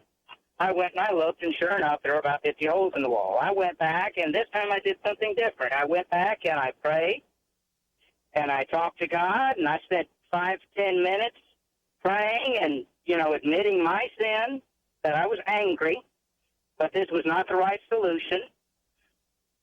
It's in your hands, God, because I can't do this. And I walked over to speak to my 5-year-old, and he was scared because I spank hard. And he knew that was coming, and I didn't know what was going to pop out of my mouth. And I said, Tony, you are going to kiss and apologize to each and every hole in the wall. And we went to his room, and he wouldn't do it, so I shoved his head to the first hole, and he kissed it and told him he was sorry and he would never do it again. And we went through all 100 holes in the wall, and it never happened again. It's amazing what happens when God is in control. That's quite a story. That's a good story, yeah. Well, Jerry, thank you for calling. Thank you for starting us off. And, there are solutions to this. And, of course, we'll jump ahead in just a few minutes probably to that whole section on dealing with anger that your children might have. But I did promise that we, just before we take another phone call, talk about this idea of a passive-aggressive behavior, because that is sometimes more difficult to deal with, because an individual say, I'm not angry, but then they do everything they can to mess your life up. And it seems to me that that's another aspect of implosive, if you will, anger, something that you address in the book. It is, and often this happens in children, especially teenagers. If you have a very strong parent who says to a teenager or 10-year-old, shut up, you're not going to talk to me that way. You go to your room until you can come out and show me some respect. Okay, they go to their room, but now that anger that they had towards you goes underground. And if you have a few of those kind of experiences where they're not allowed to process their anger with you, that anger goes inside, and it will show up in their behavior. So externally, they're passive, but internally, they're boiling. And eventually, it'll come out in aggression. And it comes out in all kinds of ways. With teenagers, they may become sexually active. They may try drugs. They may do all kinds of things. And it's not that they're consciously saying, I'm going to get back at my parents because of the way they treat me, but that's essentially what's happening, is that it's passive on the outside, but aggressive on the inside that shows up in their behavior. And that's why it's so important that parents learn how to help children walk through their anger, not just simply tell them to shut up and go to their room. Well, and again, in your chapter on children handling anger, it seems to me that you need to focus on meeting the child's need for emotional love, because sometimes we're real good on the rules but not the relationship. And, of course, you've heard that. Rules without relationship leads to rebellion. So it seems to me that the man that has taught us so much over the years about the 5 love languages needs to remind us that love is very key to begin to help your child begin to address and handle their anger. And I think, Kerby, that when we wrap our discipline in love, for example, let's say that the child has thrown the ball in the house instead of out in the yard, and that's against the rules. We're getting ready now to administer discipline. We've already told the child that if you do that, the ball goes in the trunk of the car for 2 days. And so if words is their language, love language, you say, Johnny, I love you so much, and I'm really proud of you, because normally you keep the rules. But, you broke the rule today. You threw the ball in the house. So you know what happens to the ball, right? I have to put it in the car. But listen, I love you so much, and I'm so proud of you, because normally you don't break the rules.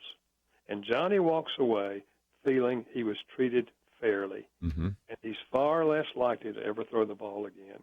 But if you simply just grab the ball and say, I told you not to do this, give me that ball, it's going in the trunk of the car, Johnny walks away thinking, I try hard to do what's right, and I mess up one time, and my mother gets angry with me or my father gets angry with me. So if we wrap our discipline in love, the child's far more likely to receive the discipline in a positive way and change their behavior. And again, if you don't want to say that to a 5-year-old, you certainly don't want to say that to a 15-year-old. And that's something I've picked up from a number of counselors, including one that we just talked with recently, the tendency to sometimes not have an age-appropriate response to some kind of disciplinary issue, and find yourself sometimes talking to your teenagers like you talk to a 2-year-old or a 5-year-old. That's really going to lead to all sorts of rebellion, isn't it? Yeah, you're right. I remember the 13-year-old who sat in my office and said, my father yells and screams at me, telling me to stop yelling and screaming at him. When parents complain to me about their teenagers yelling and screaming at them, I normally ask, where do you think they learned that? Yes. Yeah, and I think we know the answer to that one, don't we? I have to do what I did. I had to say to my teenage son at one juncture, Derek, I'm not handling my anger very well. And you're not handling yours well, and I can't expect you to do something I'm not doing. So why don't we learn how to do this better? The next time you get angry with me, how about just coming and saying, Dad, I'm angry, can we talk? And let's sit down and see if we can talk rather than yelling at each other. And I'll do the same thing with you. I'll just say, Derek, I'm angry, can we talk? And that was really a huge turning point in us when I was willing to admit to my son that I wasn't handling my anger very well. Very good. Again, we've talked about kids. Let's go back to one of the chapters on a spouse, and I have a caller here that would like to address that. We'll go to Missouri this time and talk to Jerry. You're on with Dr. Gary Chapman. Yes, I have a severe marital situation. I feel it's gotten severe. It's a second marriage for me, third for my husband, and he goes into violent rages, and it's really escalating, and there's name-calling to me and put-downs, and it all stems from his refusal to put behind him any thoughts of my ex-spouse, which I was single for 15 years. And didn't date or anything because I was so afraid to make a mistake. And, and so he has built in his mind that this man is a threat to him or something, and accuses me if I want to go to a grandchild's birthday party or anything. He's made it so uncomfortable for everybody. But see, to himself, that's me lying, saying that they're uncomfortable or that he's done this because he thinks he's got people fooled. And he rants at me to the point of crushing me, and then I have to go into situations or visit my children, and I'm such a rattled mess, and of course they can catch on, and it's getting worse. Yeah. Well, we're talking about boundaries here, and we're talking about maybe also your chapter on confronting an angry person. What thoughts would you have, Dr. Chapman? Yeah, I think first of all we have to acknowledge that kind of behavior on the part of a husband is not appropriate behavior and cannot be accepted. So I think you say to him something like this: I don't know whether you feel my love or not. If you don't, I'm happy to talk about it, and you can talk about the love languages. Are you speaking his love language? Does he really feel your love? And if not, you address that issue because you want him to feel love. If he feels loved, he's less likely to be suspecting things of you. So I would take that approach first of all and tell him, you want him to know you love him. Maybe you're not doing a good job at that. But then having done that, and if you are speaking his love language on a regular basis, you're saying to him, I don't know how you feel. I really love you. I think I speak your love language, but the way you treat me is just not appropriate. And I don't know if you're willing to go for counseling with me, but if you're not, I'm going for counseling myself because I've got to have some help here. And you take that kind of step because the very next thing you need to do is show tough love to him, but you need to have a pastor or a counselor or somebody with you. I don't mean physically with you, but I mean walking with you through this process before you administer tough love to him. Because some people only respond to tough love, which says, I love you too much to sit here and do nothing. And if you're not willing to get help with this, then I'm going to move in with my mother, or I'm going to do whatever it is you're going to do. You take a strong step which says to them, I'm not abandoning you. I love you, but I'm not going to sit here and do nothing while you destroy yourself and destroy me. Very well said. Let's take a break. When we come back, also that gets us into a conversation that you have in the book about forgiveness and dealing with that and how to sometimes deal with long-term anger, as well as a number of other issues and resentment. So we'll get into those quickly. And, of course, if you want to understand this entire topic, I would certainly commend this book to you, over 200 pages, published by Moody Publishing. It's available in your local bookstore, but we also have information on our website. Anger, Taming a Powerful Emotion. Dr. Gary Chapman, he'll be back with us after this break.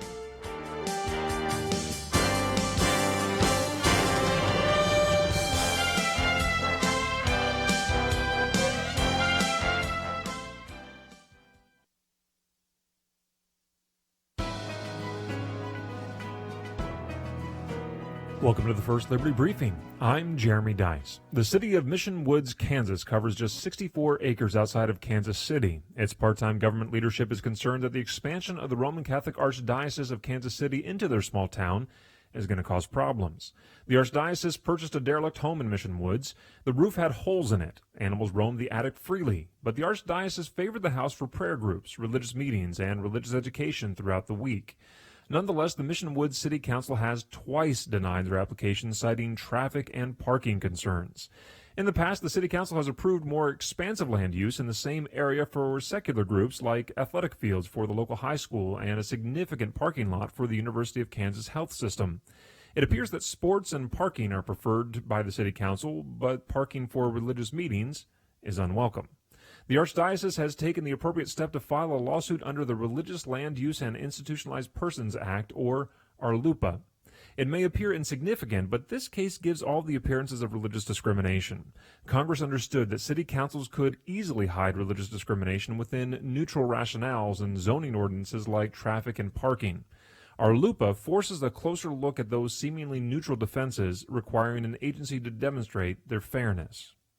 To learn how First Liberty is protecting religious liberty for all Americans, visit firstliberty.org.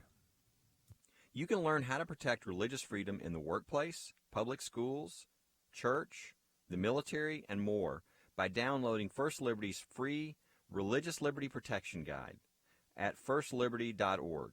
That's firstliberty.org. If you want hope for religious freedom, go to firstliberty.org.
Now, back to Point of View, your listener-supported source for truth. Dr. Gary Chapman with us for a few more minutes as we talk about his book, Anger, Taming a Powerful Emotion.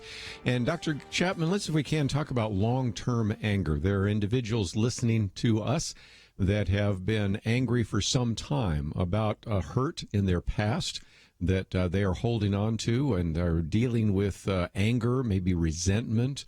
Maybe they're even dealing with depression because they've been holding on to it for so long. What would you say to those individuals?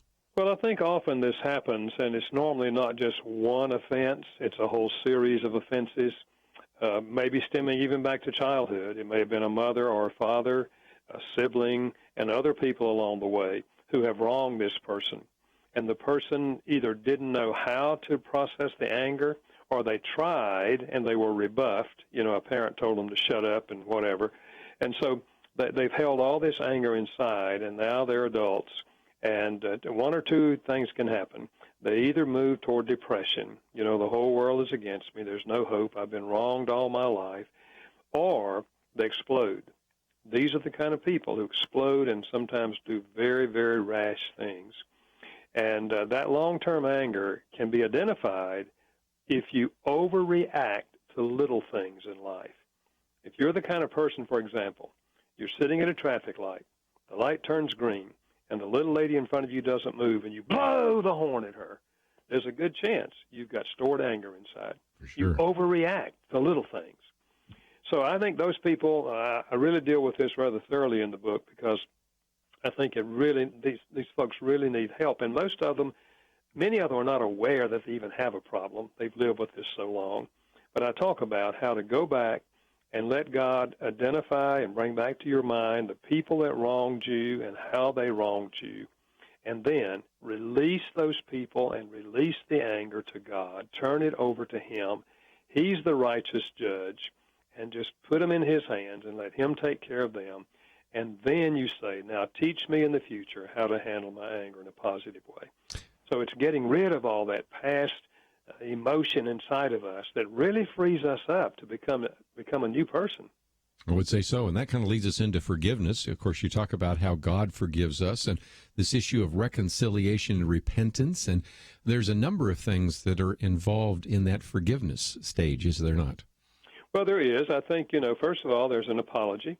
Sometimes there's a confrontation before there's an apology. As Jesus said in Luke 17, your brother offends you, then you go to them, you confront them, and if they repent, He said you forgive them. Matthew 18, He says if they don't repent the first time, you go back a second time and take somebody with you and try again, and then the third time you tell the church and assume that they send somebody with you. If 3 times and they're not willing to deal with their failure, He didn't say forgive them. He said treat them as a pagan. What do you do with pagans? You pray for them. You do kind things to them. You return good for evil. Again, you're trying to be God's agent to touch their hearts. But forgiveness in the Bible is always a response to a sincere apology. And we, as Christians, we must always be ready to forgive, because God always forgives us when we come to Him with confession. David said, a broken and a contrite heart, O God, you will not despise. And we must be open. When people apologize to us, we must be open to forgive, no matter what they've done. You talk about in the book that unresolved anger is very important to address, because it's something that can tear apart a marriage, really tear apart a family. So this is, I know, one of the reasons you wrote this book, because this unresolved anger, maybe even not being aware of the anger, and yet acting out and being so difficult around other family members as something that really can create a tremendous amount of strife in a relationship. And that's why we need to actually figure out how to tame this powerful emotion of anger. It is, and I think rather than putting ourselves down for feeling angry, we need to analyze our anger and say, where is it coming from? Did somebody sin against me? If they did, then I need to go confront them. But if it's simply that I'm not getting my way in these things, then I need to acknowledge that as self-centeredness. And I need to say to God, forgive me for being so immature here. So I think either way, whether it's definitive anger, you've been wronged, or whether it's distorted anger, you simply didn't get your way, we must process that anger. Otherwise, you hold the anger inside, it turns to bitterness, it turns to hatred, and both of those are condemned in Scripture. God never intended us to get that far down the road. We've got to process our anger so that we don't live with anger inside of us. And even spiritual implications as well, because you have a chapter on when you're angry at God. I mean, it can really hurt your spiritual walk. It can hurt your relationship with God if you don't at least acknowledge that you're angry with God because some horrible thing might have happened in your life. I think so. And, often with Christians, we pray for something that's really important to us, and maybe it's a sick family member, and then they die, and we feel like God didn't treat us fairly. See, again, the anger is a response to feeling we weren't treated fairly. And yes, we can get angry with God. Jonah got angry with God because God forgave the people in Nineveh. And he said, you made me look like a fool. I told them you're going to destroy this place. So we have a number of examples where people got angry with God. And I say, if you feel that way toward God, just tell God. You're not going to hurt God's feelings. He already knows what's going on in your heart anyway. Just tell God how you feel. And then having told God, listen to the still small voice of God. And you will likely hear him say, I understand, my son. You don't get it. You're going to have to trust me here. My ways are higher than your ways. So stick with me. I want to stick with you. And then we, with our pain, we walk with God through the process. We're talking today with Dr. Gary Chapman. Let me just also encourage you to visit his website, 5lovelanguages.com, the number 5lovelanguages.com. Of course, we have a link to it on our website. You can find out more, not only about this book, but many of his other books, and there are ways in which you can follow his organization and benefit from some of the material that is available. We've posted one of the videos there for you to watch, so let me encourage you to watch that video. It's a little less than 2 minutes long, won't take you long. And then you can pass it on to others and maybe let them know a little bit more about the existence of this book, and maybe send them on a way in which they can apply and begin to process their anger from a biblical point of view and thus bring glory to God. So, Dr. Gary Chapman, always great to have you on the program with us here on Point of View. Well, thank you, Kerby. I always enjoy being with you. You keep up the good work. Thank you for joining us. Once again, Dr. Gary Chapman, you are, of course, most familiar with him and his 5 Love Language series, and there are a series of books in that regard. And this one, a little bit different, but it relates to so many of the conversations that we've had on this issue of marriage and family, Anger, Taming a Powerful Emotion. And it is published by Moody Publishers, and it deals with such things as anger that might be from a biblical point of view and might be justifiable when you're angry for a good reason, what to do when your anger is wrong and how to handle that bad anger. What about explosions and implosions? And we just talked a few minutes ago about anger that lasts for years and the issue of forgiveness, and then has some very good, very practical chapters on when you're angry at your spouse, helping children handle anger, when you're angry at God, and even I'm angry at myself. And then finally, a chapter on confronting an angry person. Lots of great practical material, very biblically oriented, and I would certainly encourage you to find out a little bit more about him. And so you can do so by going to our website, pointofview.net. As you go there, you'll also see that we have our viewpoint section, our take action section, and of course information about the guests that we've covered here today. So we encourage you to go to pointofview.net. If you say, I'd like to hear this again, you covered some points, but I didn't have a chance to write them all down, you can download the podcast and listen to it, or you can watch the livecast at our YouTube channel on YouTube. And so they're just some great resources that we always try to make available to you so that you can benefit from those. And of course, we also encourage you to support us. You can click on that button that's available there, and we would greatly appreciate your financial support. We're going to take a break, and when we come back, we'll continue our conversation today here on Point of View. But don't forget, this is a time during the break when you can join with us. We'll be back right after this.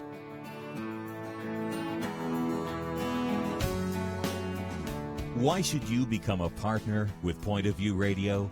Because for decades, this team has made a significant difference in lives and communities across the nation. Because America is dying for lack of biblical wisdom about life and culture. You should give because your gift will make possible cutting-edge information on issues that matter, information you won't hear anywhere else. Why? Because your gift will change lives, because you'll influence our culture with biblical truth, and because you can make a difference for the future. Our nation needs a truth team very badly. Support Point of View Radio today at pointofview.net. Click on Join the Truth Team and choose your level of support. Pointofview.net. Or call 800-347-5151, 800-347-5151. Or mail that first donation to Point of View, Box 30, Dallas, Texas 75221. Box 30, Dallas 75221. Point of View will continue after this.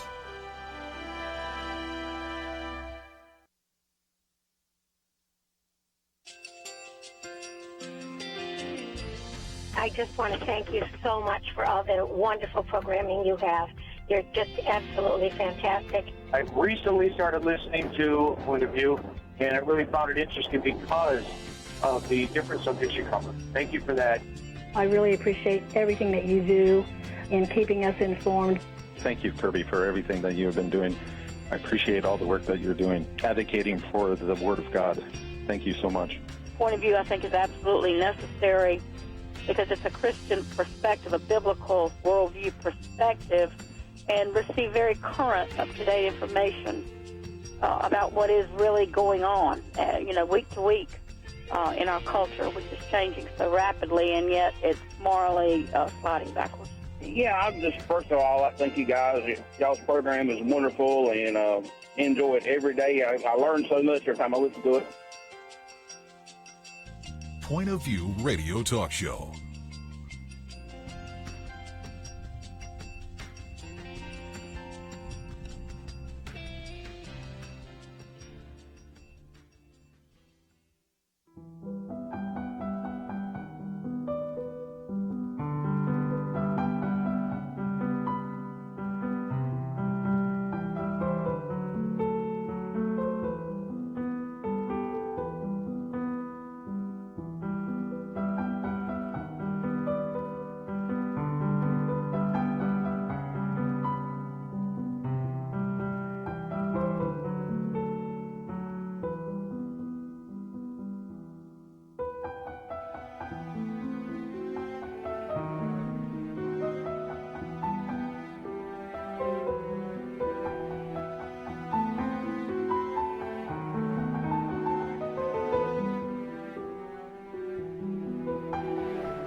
Hi, this is Kerby Anderson. You know, each day we take on the tough issues and provide a biblical perspective to them. The topics we cover are wide-ranging: apologetics, theology, prophecy, creation and evolution, intelligent design, marriage, family, child-rearing, the millennial generation, trends in society, politics, economics, business, religious liberty, the Constitution, public policy, foreign policy, military policy, tensions in the Middle East, abortion, homosexuality, pornography, sexual ethics, media, technology, history, and America's godly heritage.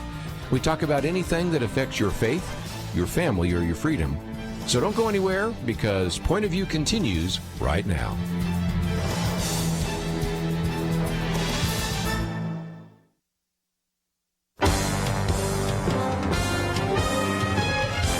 Across America, live.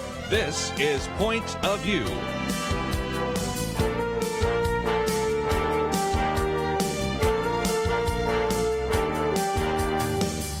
And now, Kerby Anderson. If you've ever listened to Point of View for a very length of time, you know that sometimes we talk about the importance of looking at our history, especially America's godly heritage. And this hour, that's exactly what we're going to do. Focus on what you might refer to as the Black Robed Regiment. You might say, well, what does that mean exactly? Well, this was a term that was actually coined by a British loyalist by the name of Peter Oliver, and it was an attempt to say that the pastors and preachers of the 18th century who wore black robes, in some respects, were very responsible for the American Revolution. And this is the term that the British referred to them as the Black Robe Regiment. The preaching and the teaching in the pulpits in the 18th century led in part to the American Revolution. And so we're going to spend some time today focusing on that. Let me just initially say that we're going to be using a lot of great material from a book by Dan Fisher called Bringing Back the Black Robe Regiment, a call for preachers who will fight. And this is a resource that we have posted on our website. So if you'd like to get the book, it's about 400 pages. We're not going to cover all of it, not even close. That is available. There's also a DVD that goes with it as well. But we've also, in addition to that, given you an opportunity to see some of the slides that I've used in a presentation based upon this book and some of the other study that I've done as well. And that PDF is available at pointofview.net. So you can go there right now if you'd like and follow along as I'm teaching. Occasionally I'll refer to something in one of the diagrams, and it certainly is easier to follow if you happen to be following it. Or if you'd like to look at it later, it's available to you. But again, this is material put together by Dan Fisher. He's a pastor, former member of the Oklahoma House of Representatives. And again, it's all about these patriot preachers, individuals who actually were very instrumental, as we're going to see over this next hour, in terms of really motivating individuals to consider liberty and to look at the possibility that they might separate from England and really declare their independence. And so, again, this is a resource that I think will be very helpful to you. And at the outset, let me mention, I'm going to only focus on a few of the key figures, and I'm not even suggesting that all the pastors and preachers actually supported the revolution. I mean, you have probably the most outstanding Tory who disagreed with that would be John Wesley. He was, of course, British, but nevertheless, there were some pastors and preachers who did not support the American Revolution, but we're going to look on those that did. Now, in terms of some of the biblical passages, a couple that I've put on the screen, one comes from Proverbs 14, verse 34. Righteousness exalts a nation, but sin is a reproach to any people. And, of course, that goes along with, of course, Psalm 33:12, which talks about the fact that, indeed, this is a nation whose God is the Lord. So we certainly recognize how important righteousness is. But a contrary verse you can find in Psalm 91:7, and that is, the wicked shall return to Sheol, all the nations that forget God. And so one of the emphasis, I think, that, and really the application point is that we certainly, as believers, I think, should very much support the fact that we believe in religious liberty, something we talk about so often here on Point of View, and we should certainly be people of prayer and people of righteousness if indeed we want God's blessing on this country. Let me, if I can, just before we get into the specific stories of some of these individuals, give you a little bit of the history. And this is part of the history that has been lost. I dare say that your children or grandchildren, if they've been in the public schools in the last couple of years, have not heard a word about this. I would suggest to you that maybe even if you're much older, you probably haven't heard much about this, because unless you went maybe to a Christian school where the teacher was really interested in this, almost everything you're going to hear over this hour is probably new. That wasn't always the case. If you go back to the 19th century, there were a number of historians who I'm going to quote along the way that talk about this, and one of those is Frank Moore. Wrote a book in 1862, right during the Civil War, interestingly enough, The Patriot Preachers of the American Revolution. And he said that the preachers of the Revolution did not hesitate to attack the great political and social evils of their day. Now, that was true in the First Great Awakening, it was true during the American Revolution, and it was certainly true during the Second Great Awakening as well. And we've talked about some of that here on Point of View. Another book that came out also during that same period of time came out in 1860, The Pulpit of the American Revolution by John Wingate Thornton. And he says, the fathers of the Republic invoked God in their civil assemblies, called upon their chosen teachers of religion to counsel from the Bible, and recognized its precepts as the law of their public conduct. The fathers did not divorce politics and religion, but they denounced the separation as ungodly, which I think is so interesting, because this idea today that we should separate politics and religion.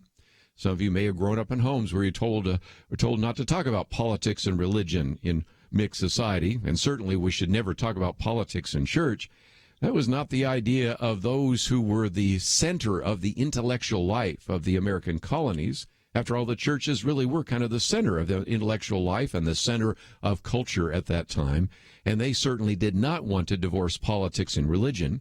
John Wingate Thornton goes on to say they prepared for the struggle and went into the battle, not as soldiers of fortune, but with the word of God in their hearts and trusting in him. That was the secret of their moral energy, which sustained the republics in its material weakness against superior numbers and discipline and all the power of England. England sent her armies to compel submission, and the colonists appealed to heaven. So we're going to spend some time in the next few minutes talking about a number of key figures. Probably one that we've mentioned a little bit on this program before is John Peter Gabriel Muhlenberg. And I'll also even talk a little bit about the correspondence between Peter Muhlenberg and his brother, Frederick Augustus Muhlenberg, who later changed his mind. Then we're going to talk about people like Jonas Clark and what happened in Lexington and Concord. We'll talk about James Caldwell, who was actually a Presbyterian in New Jersey. And then we'll get into just a few of the other key figures that were very instrumental in the founding of this country and the framing of the Constitution, and even of the thinking through and evaluating from a biblical point of view things like civil disobedience. Jonathan Mayhew, very famous essay and sermon on the idea of non-resistance and civil disobedience and how that came to be. And John Witherspoon, who was an individual that was the president of what today is Princeton University, taught James Madison, many members of Congress, Supreme Court justices, and others. And before we're through, since, again, the title of this book is Bringing Back the Black Robed Regiment, what about the responsibility that pastors and even we church members have in terms of articulating a biblical worldview? But we need to take a break, and let me just mention again, if you're just joining us, that we're working our way through the book by Dan Fisher called Bringing Back the Black Robed Regiment. There's also a DVD that goes with it, and if you'd like to follow along, we've posted my PDF file so that you can put that on your computer, your smartphone, and see some of the diagrams, some of the pictures that I'll be referring to, and it's all available to you at our website, pointofview.net. And I hope that at the end you say, I might like to listen to that again. You have an opportunity to either watch it or, more importantly, just simply listen to it as a podcast, and even send it on to some others that you think might want to hear that as well. Let's take a break. When we come back, we'll talk about some of those patriot preachers in the 18th century. All that coming up right after this.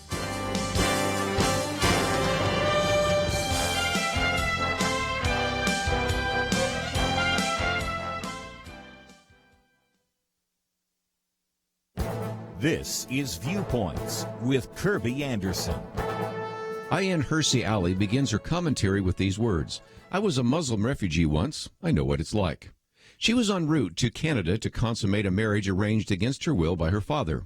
At the Frankfurt airport, she fled to the Netherlands. There she learned Dutch and received a master's degree in political science before coming to America. Now, she has worked as an interpreter for abused Muslim women and also understands the Muslim refugee experience. And in the course of working with Muslim communities, she has found 4 different types of Muslim immigrant: adapters, menaces, coasters, and fanatics.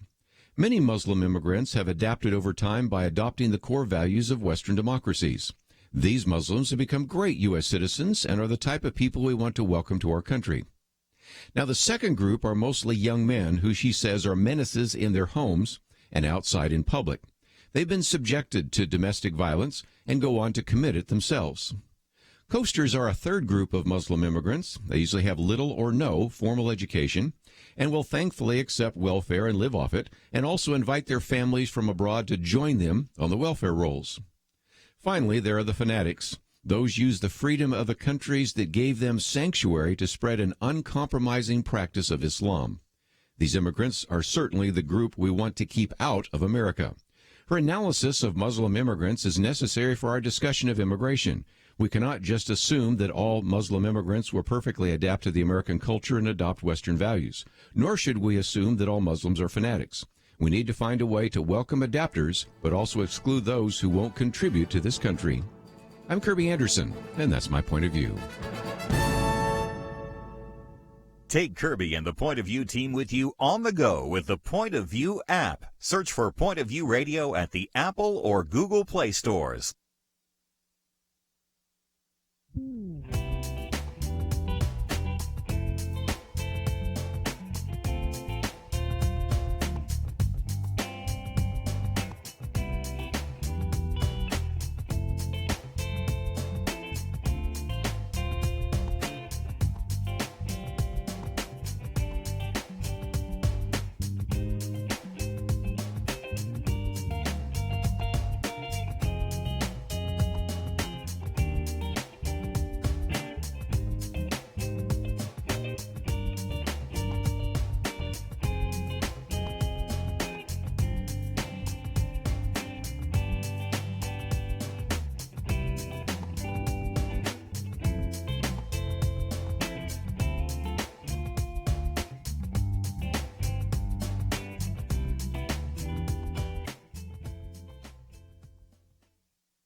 You're listening to Point of View, your listener-supported source for truth. Topic today is the idea of the Black Robed Regiment, which again refers to those 18th century pastors and preachers who were so instrumental in beginning to educate and encouraging individuals in the American colonies to actually participate in the American Revolution. One of the key figures is a man by the name of John Peter Gabriel Muhlenberg. We'll just refer to him as Peter Muhlenberg. He was a Lutheran pastor, but in addition to being the pastor, also served in the House of Burgesses in Williamsburg, Virginia. If you've ever been to Williamsburg, Virginia, you actually go into the House of Burgesses, and he served in there with people like George Washington and a number of other individuals as well. Patrick Henry, probably one of the more fiery individuals who earlier that year had actually called for them to stand up and either said, give me liberty or give me death, and even had this idea of plunging a knife into his heart, and it caught everybody's attention. Well, eventually it began to be obvious to him that he was going to have to serve and wanted to serve in the military. And so he left from Williamsburg, which is sort of in the southeastern corner of Virginia, back to his pulpit, which is in Woodstock, Virginia, which is kind of in the northwest corner, and had announced that on January 21st, 1776, he was going to preach his last sermon. And he chose to preach on the book of Ecclesiastes, and in particular, Ecclesiastes 3, and especially there was a very significant time in Ecclesiastes 3:8. Now, we have a record of this, which appears in the book by Dan Fisher, The Black Robed Regiment, which was written by his nephew, Henry Augustus Muhlenberg, many years later. And he said on his arrival at Woodstock, his different congregations widely scattered along the frontier were notified that upon the following Sabbath, their beloved pastor would deliver his farewell sermon. The appointed day came. The rude country church was filled to overflowing with the hardy mountaineers of their frontier counties, among whom were collected one or more of the independent companies to which the forethought of the convention had given birth. And it goes in to talk about some of the details. In the interest of time, I'll skip down to, though, when he is now preaching on Ecclesiastes 3, in which he says that in the language of Holy Writ there was a time for all things, a time to preach and a time to pray. But those times had passed, and in a voice that re-echoed through the church like a trumpet blast, that there was a time to fight, and that time has now come. When he finished the sermon, there was sort of a stillness that they talk about here, and he then takes off his robe, and in the particular PDF that we have available to you is a picture that a painting that was drawn in which he's taking off his black robe, and underneath his robe is the actual uniform of an officer in the Continental Army. And so it has become now obvious that he is going to leave the pulpit, he's going to leave the pastorate, and he is going to now serve as he does with George Washington.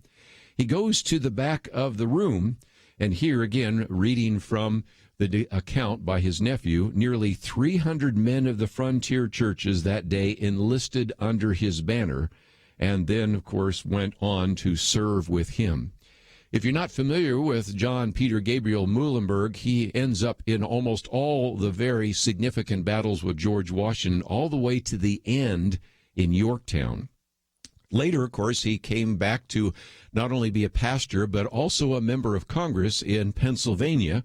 And one of the pictures I have here shows a statue. And if you've ever been to Washington, D.C., there's a statuary hall, and you will see his statue that is there depicting him from Pennsylvania. And on his left side, you will see a sword and see that he is in the uniform of a Continental soldier. But on the right hand, you will see, draped over his arm is his robe as a Lutheran pastor. Now, one of the things that's kind of interesting is if you go and spend a little bit of time looking at the story of John Peter Gabriel Muhlenberg, you also know that not only did he serve in Congress, but his brother Frederick Augustus Muhlenberg served in Congress, but not initially.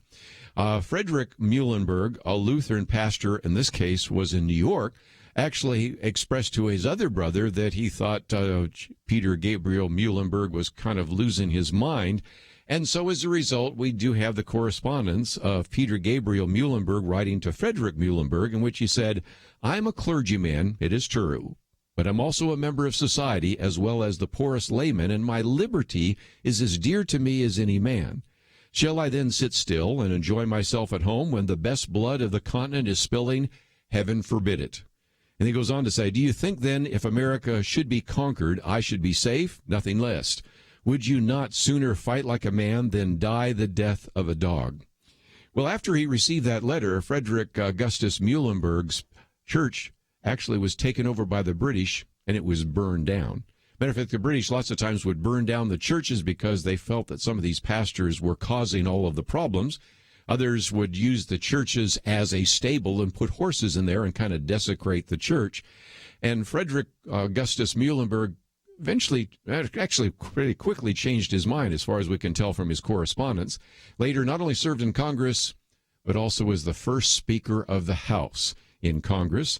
And if you ever go to Washington, D.C., you can, of course, see their statutes. But if you go to the National Archives, you'll see the Declaration of Independence. You'll see the Constitution. And you'll also see the Bill of Rights. And if you look at the Bill of Rights, you'll see that it's signed by only two people: John Adams, at that time the President of the United States, and Frederick Augustus Muhlenberg. And I think, again, the idea that maybe politics and religion don't mix, well, these Muhlenberg brothers kind of changed their minds. Let's get to the story of Paul Revere.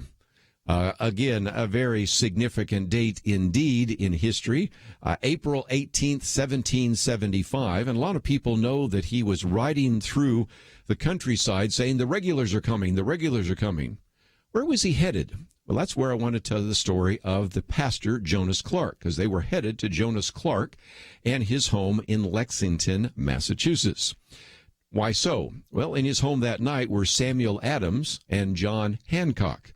One of the things was to alert them, because if the British had captured them, they might have publicly executed them, or at the very least might have held them as prisoners and exchanged them for other prisoners. And so this was dangerous to them. But more importantly, both Samuel Adams and John Hancock turned to Jonas Clark and said, if the British are coming and the regulars are coming, you've been training men in your church.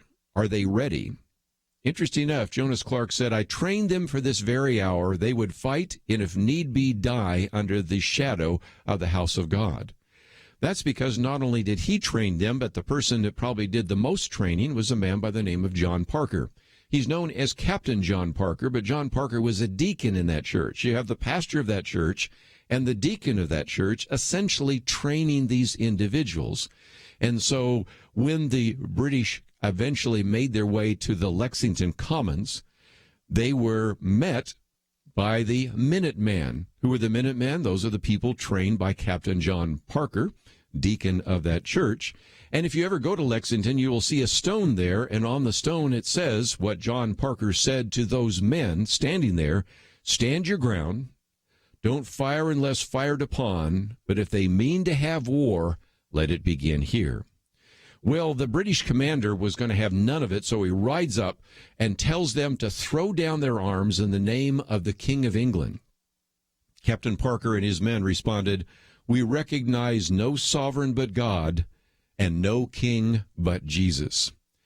But eventually there was a standoff, and so that's where Captain Parker at that point says, okay, I think we've made our point, so let's leave.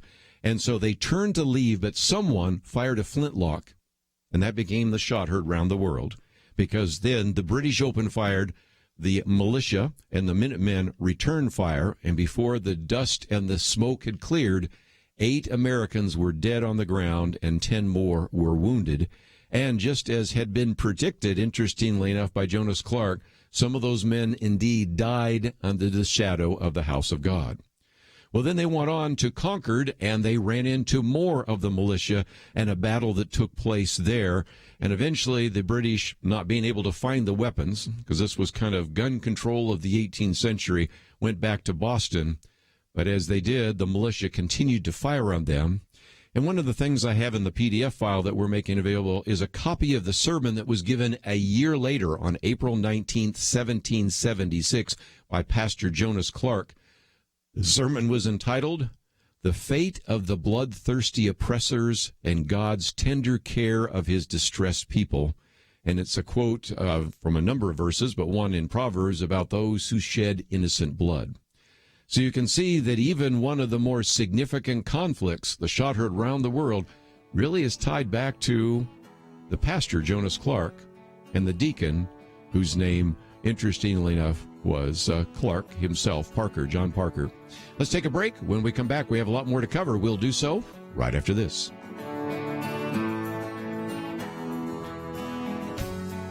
A 2013 survey asked people around the world whether sex without marriage is morally wrong. Every country where more than 90% said, yes, it's morally wrong, Islamic. The worst two, tied at 6% saying it's wrong, France and Germany, the nations of Calvin and Luther. Catholic Italy, 11%. Simply sad. The United States, well, 31%. Not even 1 in 3 thinks extramarital sex is morally wrong.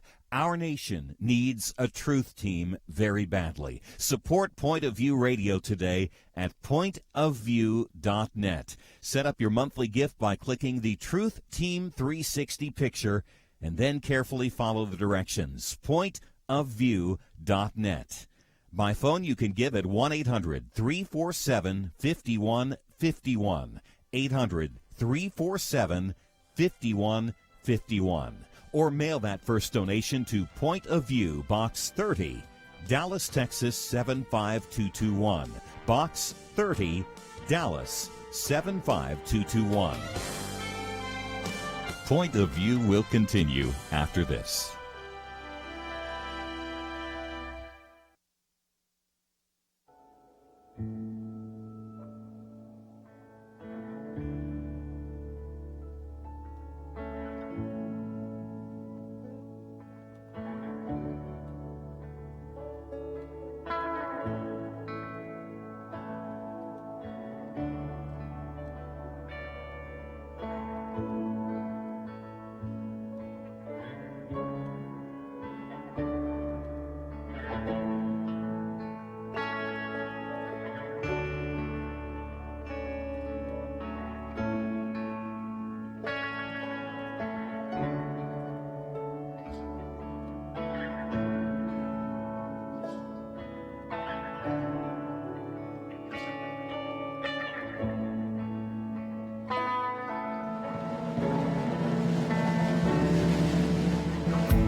You are listening to Point of View.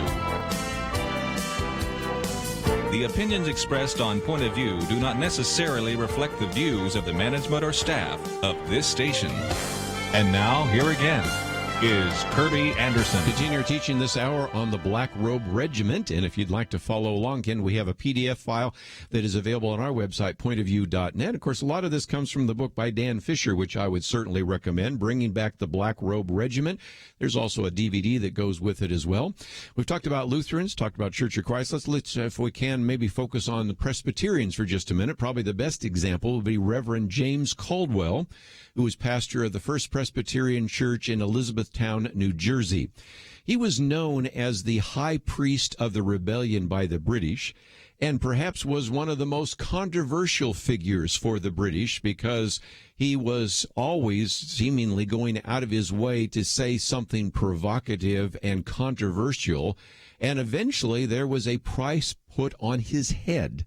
Well, the sad reality is that, first of all, when he was indeed involved in another activity, his wife was killed. And in this book, again, it talks about the fact that when the individual that many people assume was British, since he was wearing a red coat, could have been someone else, came to the window of Reverend James Caldwell's home, and at the time he was away with the army in a place called Short Hills, this individual came, brought his musket up to his shoulders, and shot twice through the window and killed Hannah Caldwell. She had just nursed her child. Matter of fact, the glass hit the child.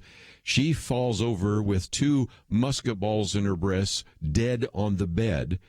James Caldwell is in a distance, and he's actually standing next to General Lafayette, and he looks through an eyeglass towards the Connecticut farms over where he was. Seeing the smoke of burning buildings, said, "Thank God the fire is not in the direction of my home." Unfortunately, he was mistaken. The family and the neighbors drug her out of the house because the British set fire to his home. So when he got back, he found out that she had been killed. So under a white flag comes into there, is able to reclaim his wife's body and actually did a funeral for her. So first of all, he is now without a wife. His children then are put in the care of some of the members of the congregation, the neighbors and family. And so now let's fast forward to a battle that he was participating in when the men were fighting the British at Springfield, New Jersey. And as he rides up, he hears them say, "We are out of wadding for the muskets." Now, if you're not familiar with a musket, you have to pour some powder into a pan. Matter of fact, if it burns and doesn't fire the ball, it's called a flash in the pan. You ever heard the phrase flash in the pan? Well, that's because there's a lot of flash but no impact. But the wadding is necessary in order for the musket ball to actually be pushed down into the chamber, so when the explosion takes place, it will actually go a distance, and they no longer have the wadding necessary. So Pastor James Caldwell rides to the Springfield Presbyterian Church, bundles up, and we have pictures of this in a famous painting, some of the hymnals, and begins to throw the hymnals to the men and tells them to tear out the pages of the hymnals. Many of the hymns at that time were written by Isaac Watts. And so as he's throwing the hymnals, he says, "Give them Watts. Pour Watts into them." Matter of fact, have you ever heard the phrase, "Give them what for"? Well, that's where that phrase comes from, "Give them Watts for." And so he actually was using the hymnals to create wadding so that they could fire against the British. And so, again, James Caldwell was the hero in that day, using the hymnals from Springfield Presbyterian Church to aid those individuals that were fighting against the British.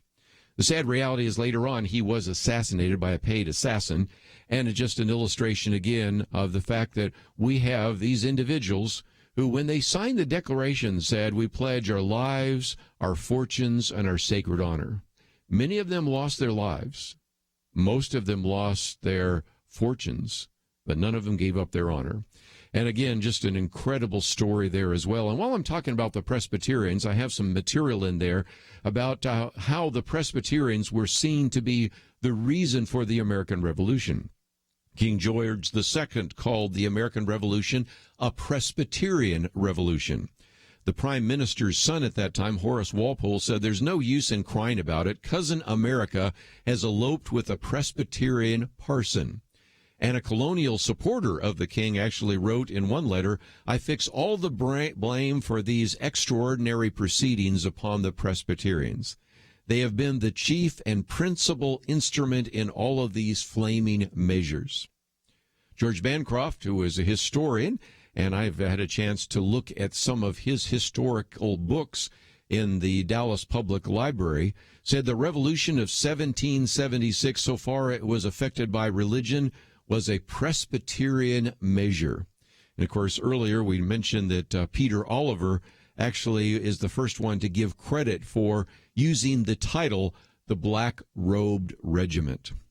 So as we're winding down in this hour, I wanted to at least focus on a few key figures in the American Revolution. I could talk about a lot more of the pastors, but let me move from a pastor to a man by the name of John Adams. Well, who was John Adams? Well, John Adams, first of all, was one of those individuals put on a committee to actually draft the Declaration of Independence. That committee included such people as Thomas Jefferson and Benjamin Franklin, John Adams, Roger Sherman, and others. And John Adams then later served as the first vice president of the United States under General George Washington. later served as the second president of the United States, and later his son served as a president of the United States as well. Well, in 1818, he wrote an essay called The Meaning of the American Revolution because he wanted people to understand what were the ideas that led to the American Revolution. And he said the revolution was effected before the war commenced. The revolution was in the mind and hearts of the people, and a change in their religious sentiments of their duties and obligations. And he lists a number of men that were responsible for the revival of the American principles that led to the American Revolution. Talks about John Locke and the writings of him. But two people that he mentioned that are mentioned fairly prominently are Dr. Samuel Cooper and Dr. Jonathan Mayhew.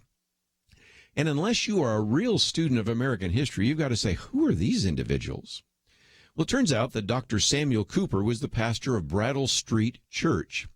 Two very prominent members of his church were John Hancock, and Samuel Adams was a friend, and also John Adams. So you had John Hancock and John Adams, who were members of the church, and, of course, close friends with Samuel Adams, who is oftentimes seen as one of the key figures in the American Revolution, and he also corresponded regularly with Benjamin Franklin. The other is Dr. Jonathan Mayhew, who has oftentimes been referred to as the father of civil and religious liberty in Massachusetts and America.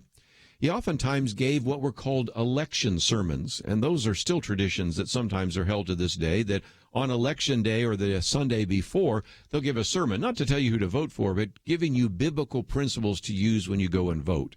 And in 1750 and 1754, those election sermons were very significant. And as a matter of fact, in one of those sermons in 1750, he came up with a phrase that we've heard to this very day: no taxation without representation. Where did that idea come from? Well, it came from one of the pulpits in the 18th century. He opposed the Stamp Act and urged the necessity of actually securing liberty, and this idea of no taxation without representation. Some of his members of his congregation eventually dressed up as Indians, went on a ship, and took the tea and threw it into the harbor, known as, of course, the Boston Tea Party.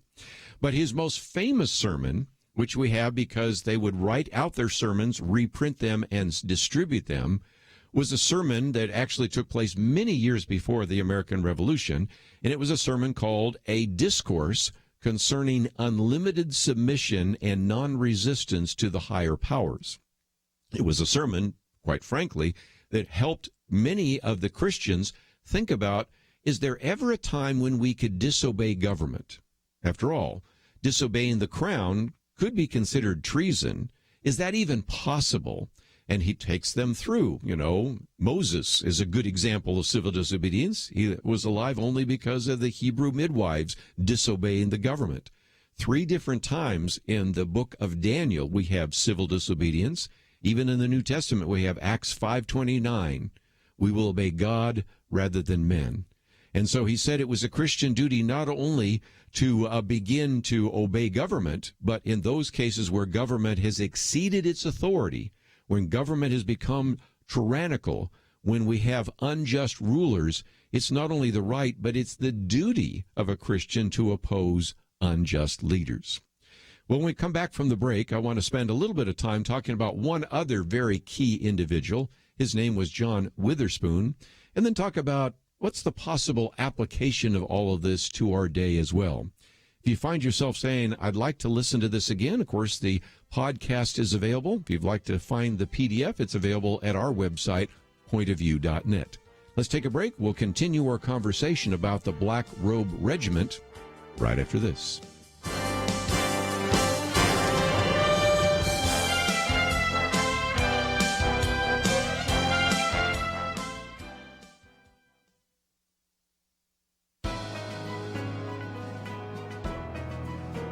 Welcome to the First Liberty Briefing. I'm Jeremy Dice. The city of Mission Woods, Kansas covers just 64 acres outside of Kansas City. Its part-time government leadership is concerned that the expansion of the Roman Catholic Archdiocese of Kansas City into their small town is going to cause problems. The Archdiocese purchased a derelict home in Mission Woods. The roof had holes in it. Animals roamed the attic freely. But the Archdiocese favored the house for prayer groups, religious meetings, and religious education throughout the week. Nonetheless, the Mission Woods City Council has twice denied their application, citing traffic and parking concerns. In the past, the City Council has approved more expansive land use in the same area for secular groups like athletic fields for the local high school and a significant parking lot for the University of Kansas Health System. It appears that sports and parking are preferred by the City Council, but parking for religious meetings is unwelcome. The Archdiocese has taken the appropriate step to file a lawsuit under the Religious Land Use and Institutionalized Persons Act, or RLUPA.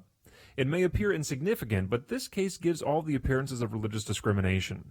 Congress understood that city councils could easily hide religious discrimination within neutral rationales and zoning ordinances like traffic and parking. Our LUPA forces a closer look at those seemingly neutral defenses, requiring an agency to demonstrate their fairness. To learn how First Liberty is protecting religious liberty for all Americans, visit firstliberty.org. You can learn how to protect religious freedom in the workplace, public schools, church, the military, and more by downloading First Liberty's free Religious Liberty Protection Guide at firstliberty.org. That's firstliberty.org. If you want hope for religious freedom, go to firstliberty.org.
Now, back to Point of View, your listener-supported source for truth. And back for a few more minutes as we conclude our conversation today about the Black Robed Regiment. Let me just mention that the book by Dan Fisher is 400 pages. No way we could possibly cover all of that in an hour, but I wanted to give you a few highlights. And if nothing else, come down to the last couple of moments to, again, maybe focus on one or two other individuals and maybe an application. One of those individuals is a man by the name of John Witherspoon. Now, he is significant in a number of ways. Not only was he a minister, but he was also the president of what today we would call Princeton. Back then it was College of New Jersey, but again, that what eventually became Princeton University. But he also was a signer of the Declaration of Independence. For people that say, well, I think pastors should stay out of politics, here is a pastor who actually was one of the signers of the Declaration of Independence. But more importantly, as I've talked about on this program before, his profound influence as a teacher is immense. First of all, the most significant person who studied under him is a man by the name of James Madison. James Madison, of course, is known as the architect of the Constitution. Very significant in terms of his involvement in the writing, the drafting of the Constitution. Later, of course, served as a president as well. One of the writers of the Federalist Papers written by Alexander Hamilton, James Madison, and John Jay. But he also taught 77 other members of Congress. He taught 3 Supreme Court justices. But if you will, his political pilgrimage is significant, because even up to, I think, the early part of 1776, he wasn't quite sure that we should be engaged in separating from England. This was, of course, a very dramatic action. To actually leave and have the colonies separate from England was a treasonous act. And so it was something that individuals had to think through. And I just mentioned a minute ago Jonathan Mayhew's influence in that regard. But eventually he did conclude that this was something that should be done, and preached perhaps one of the more famous sermons during 1776 called The Dominion of Providence over the Affairs of Men, and actually preached that on May 17th, 1776. Of course, when you talk about July 4th, 1776, of course, that is the commemoration of the Declaration of Independence. And so this was something that he concluded must be done and should be done. And it's interesting because one time a member said, I don't think we're ripe for revolution. Well, Witherspoon replied, "Not ripe, sir. In my judgments, we're not only ripe, but unless some action is taken, we will be rotting." So again, I think what you can see as we've gone through some of this is to recognize that we really are talking about the fact that pastors in the 18th century were very influential. In other presentations I've given, I've pointed out that some of the sermons that were given by the pastors of the 18th century were later actually cited and quoted from in the writings of the founders. So many of the ideas that were preached from the pulpits of the 18th century eventually found their way into the debate and the discussion that gave us the Constitution. So these pastors were very bold. Now, one of the reasons Dan Fisher put his book together as well as his DVD was because he's convinced, as we are, that pastors need to address these issues. Now, let's be honest and say that many pastors do indeed do that. Matter of fact, many of them have been on this program, so let's give credit where credit is due. Many pastors do address these issues from the pulpit from time to time, but most do not, and that needs to change. So if there's an application point, we are calling for pastors to be bold, just as their predecessors in the 18th century were. But what about you? You may not be a pastor. What can you do? Well, I think there's a tendency sometimes to say, well, that's just a national issue. Maybe I can support some of these groups that are religious liberty groups. Maybe I can support pastors. Maybe I can make sure I at least vote for the right people in elections. And all of that is indeed true. But let me use one illustration that Kelly Shackelford has used before. Even in your local community, there's something you can do. Kelly Shackelford's been on our program many times before, at First Liberty, and heard about this actual senior senator down the road, not far from where we're broadcasting, where the seniors in that senior center were told, you cannot pray, you cannot have a Bible study, you cannot have worship songs.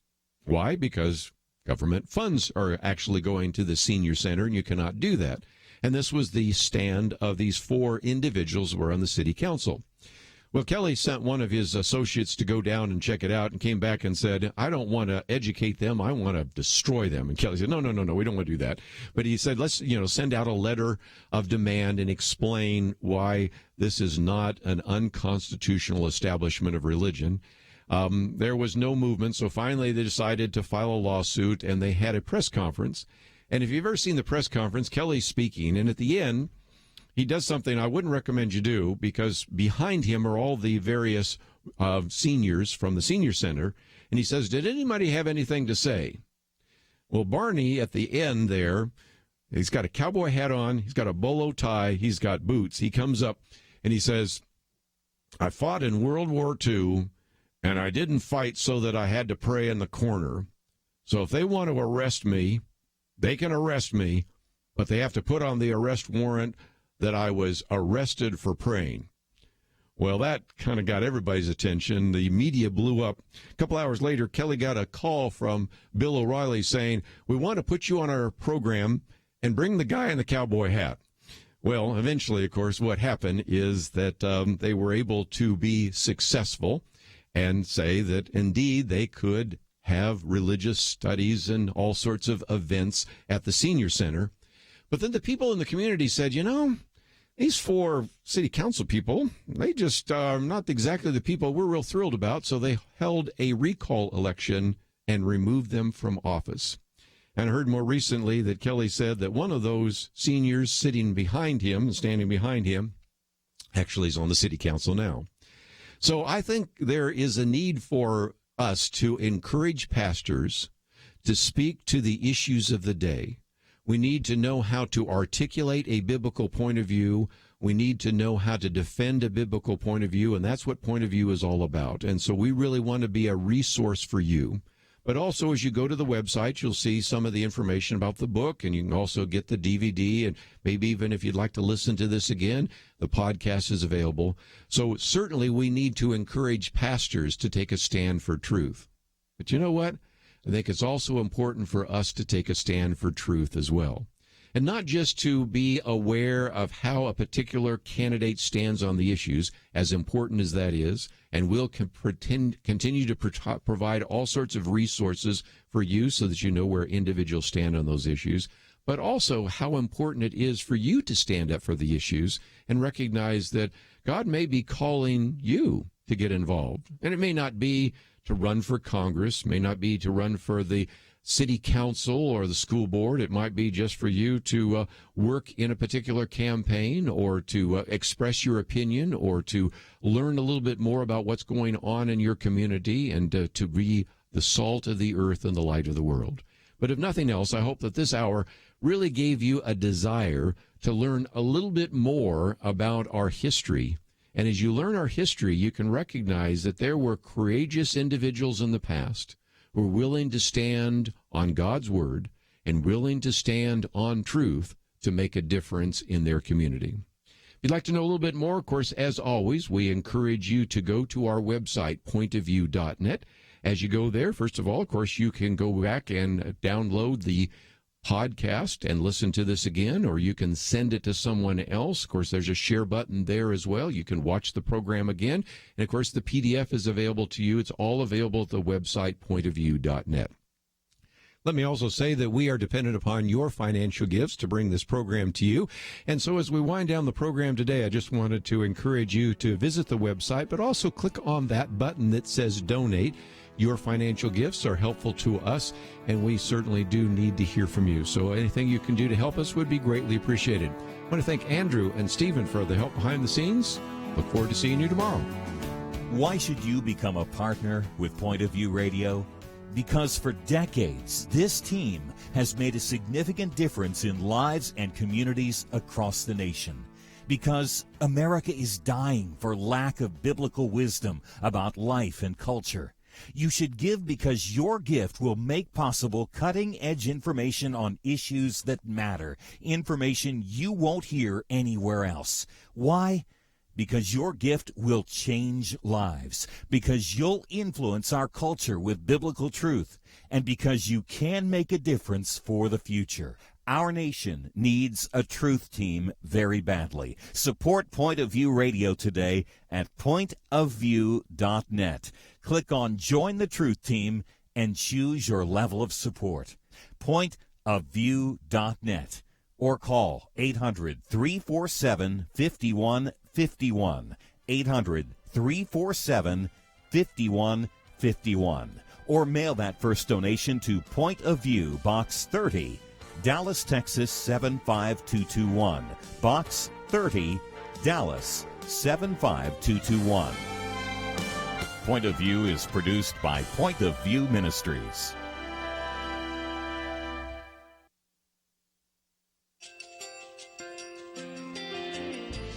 I just want to thank you so much for all the wonderful programming you have. You're just absolutely fantastic. I recently started listening to Point of View, and I really found it interesting because of the different subjects you cover. Thank you for that. I really appreciate everything that you do in keeping us informed. Thank you, Kerby, for everything that you have been doing. I appreciate all the work that you're doing, advocating for the Word of God. Thank you so much. Point of view, I think, is absolutely necessary because it's a Christian perspective, a biblical worldview perspective, and receive very current, up-to-date information about what is really going on, week to week in our culture, which is changing so rapidly, and yet it's morally sliding backwards. Yeah, I'm just, first of all, I thank you guys. Y'all's program is wonderful, and enjoy it every day. I learn so much every time I listen to it. Point of View Radio Talk Show.